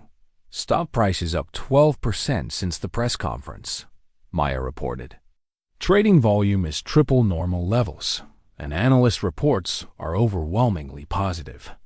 Robert Chun stared at the chart in disbelief. That's impossible. The market was supposed to punish us for this reckless spending. The market is rewarding authentic leadership and social responsibility, Maya replied. Investors are responding to the idea that technology companies can generate profits while addressing social needs. She pulled up additional data: social media engagement, news coverage sentiment, and early market research showing increased consumer interest in Technova products among demographics they'd never successfully reached before. There's more, Maya continued. 3 major institutional investors contacted our offices this morning, expressing interest in funding additional community development projects. They want to explore partnership opportunities that combine social impact with financial returns. Clara felt the room's energy shift as board members absorbed this information. Patricia looked relieved. Jennifer appeared thoughtful rather than hostile, and even Robert Chen seemed to be reconsidering his opposition. What about David Chen's lawsuit? Asked Michael Torres. That's actually why I interrupted the meeting, Maya said, pulling up news alerts on her tablet. David Chen withdrew his lawsuit an hour ago. The room erupted in surprised conversations before Patricia called for order. Withdrew it? On what grounds? According to his press statement, he's reconsidering his development approach in light of community concerns and changing market conditions. Clara felt suspicion mixed with relief. David didn't abandon strategies easily, and his sudden reversal suggested either overwhelming legal weakness or a new plan she hadn't anticipated. Her phone buzzed with a text. Message from Jonah. Turn on. Channel 7 News Now. Clara asked Maya to find the local news feed, and within moments the conference room screen showed a familiar scene, the Riverside garden lot, but transformed. Construction equipment had been replaced by a full festival setup, with community booths, food vendors, and a small stage where local musicians were performing. The news reporter was interviewing Dr. Torres about the community celebration that had spontaneously developed around the groundbreaking ceremony. Families were sharing meals, children were playing on new playground equipment, teenagers were demonstrating the architectural skills they'd learned in Jonah's workshops. What you're seeing here isn't just a community celebration, Dr. Torres told the camera. This is what happens when development serves people rather than displacing them.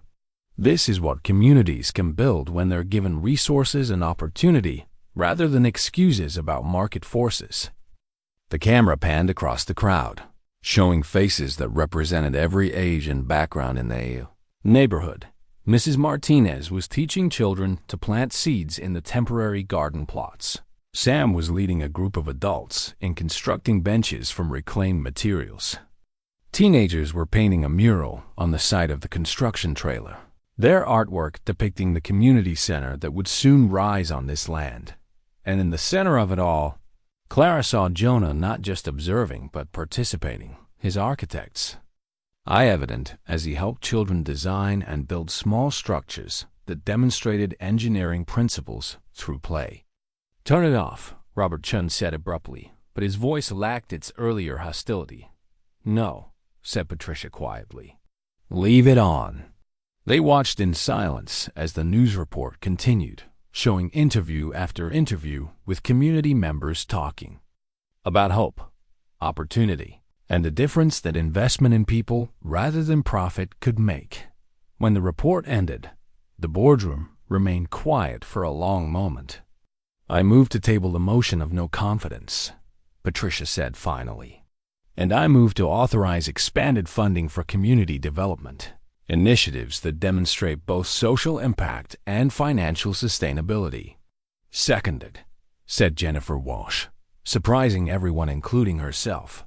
The vote was unanimous not because every board member suddenly believed in community-centered development, but because the evidence was overwhelming that their CEO's unconventional approach was generating results that traditional business models couldn't achieve. As the meeting adjourned, Clara felt a mixture of relief and determination. She'd won this battle, but she understood that winning meant accepting even greater responsibility. Technova was now committed to proving that business success and social impact weren't mutually exclusive. But first, she needed to get to the community celebration where Jonah was waiting, where children were playing in spaces they'd created together, where families were building the kind of connections that no amount of money could buy. The real work was just beginning. 6 months later, Clara stood in the main hall of the Riverside Community Center, watching Jonah put the finishing touches on a drawing that would hang permanently near the entrance. The artwork depicted the garden as it had been community members tending plants, children playing among the vegetables, families gathering for shared meals, but rendered with the architectural precision that had always been his gift. The drawing was more than decoration. It was a reminder of what had grown in this space before the building existed, and a promise that the building would nurture the same kind of organic community connection. "It's perfect," Clara said, studying the careful detail of Mrs. Martinez's hands as she transplanted seedlings, the joy on children's faces as they discovered ripe tomatoes hidden among green leaves. "It's a beginning," Jonah replied, stepping back to survey his work. "Everything we've built here is just a beginning." The community center was thriving beyond their most optimistic projections.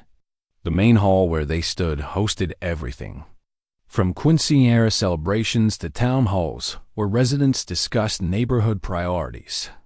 The educational wing buzzed with after-school programming that had already helped a dozen high school students secure college scholarships. The health clinic, staffed by Dr. Torres and 3 other volunteer physicians, provided basic medical care to families who'd previously relied on emergency room visits for routine health care. But the success that mattered most to Clara was harder to quantify: the way teenagers now gathered here instead of on street corners, the way elderly residents had found purpose in teaching traditional crafts to younger generations, the way families had formed support networks that extended far beyond the center's walls. Maya approached with a tablet, displaying the latest quarterly reports.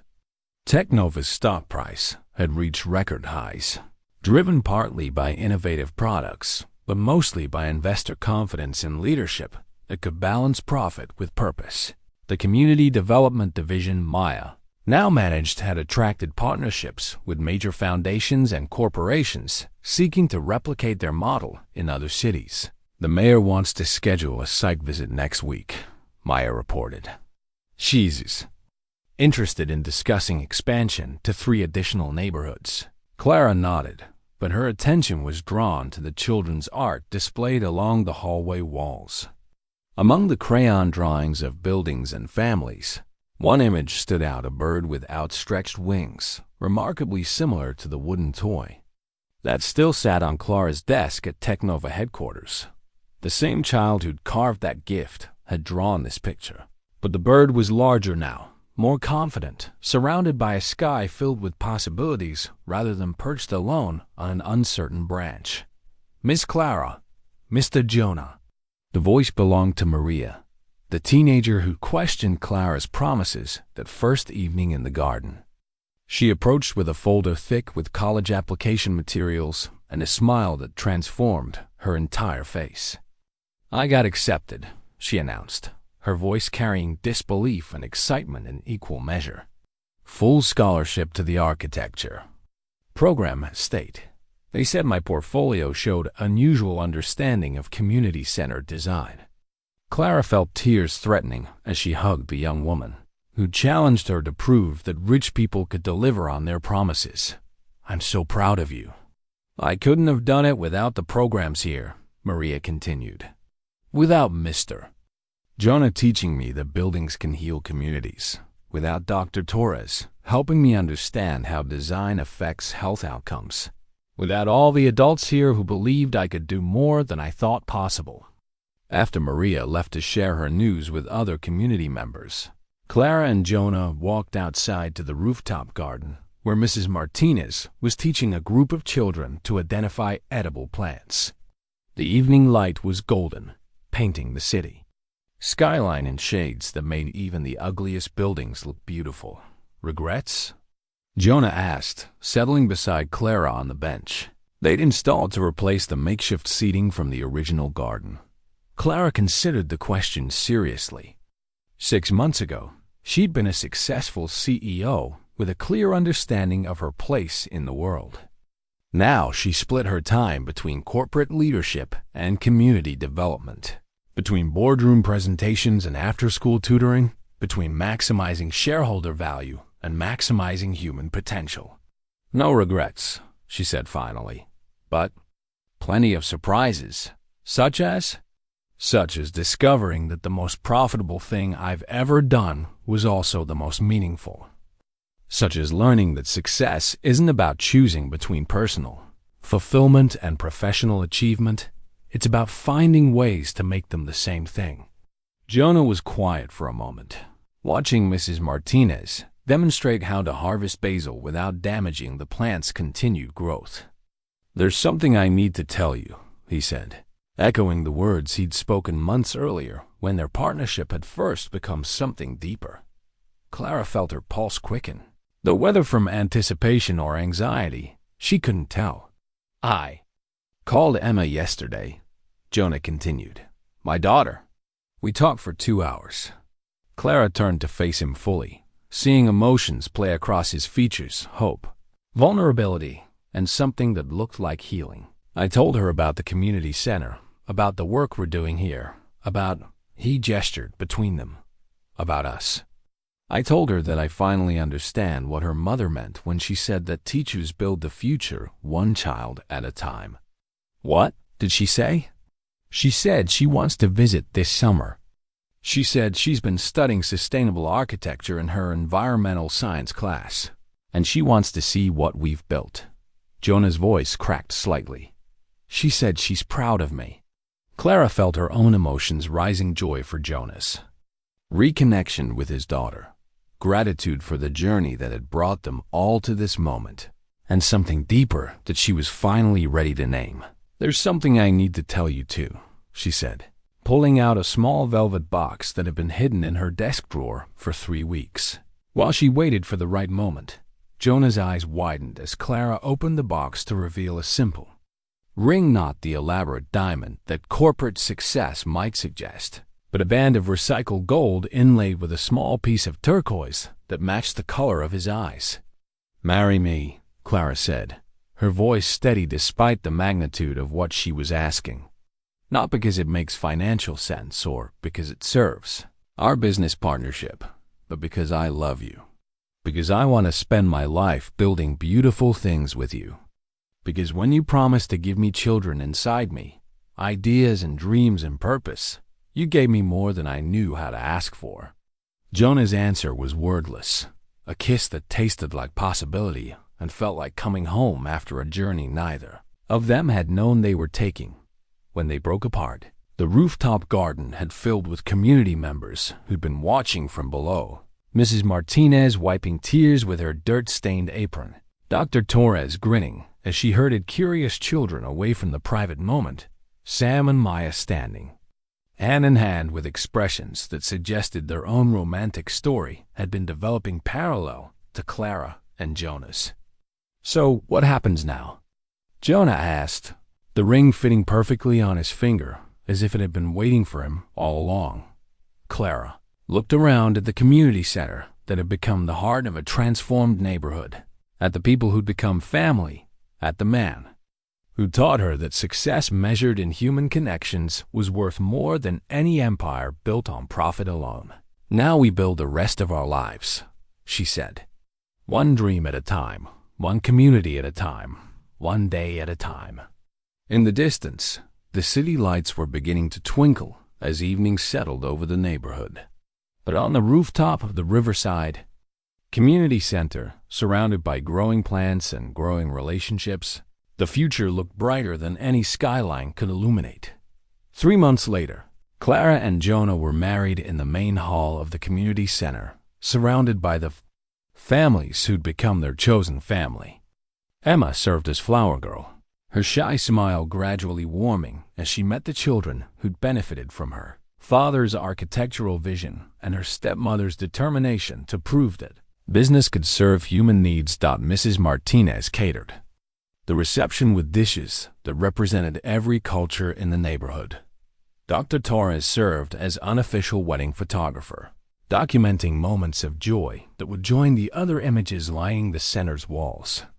Maya and Sam announced their own engagement during the toasts, completing a love story that had begun in service to something larger than themselves.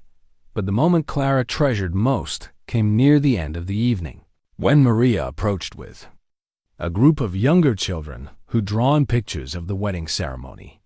Among the crayon figures and construction paper flowers, Clara found another bird, this one not flying alone, but part of a flock, wings outstretched toward a horizon filled with endless sky.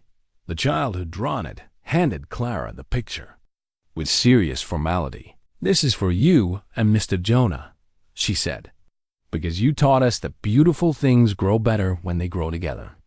Clara and Jonah looked at each other across the dance floor where community members were celebrating not just a wedding, but everything they'd built together over the past year.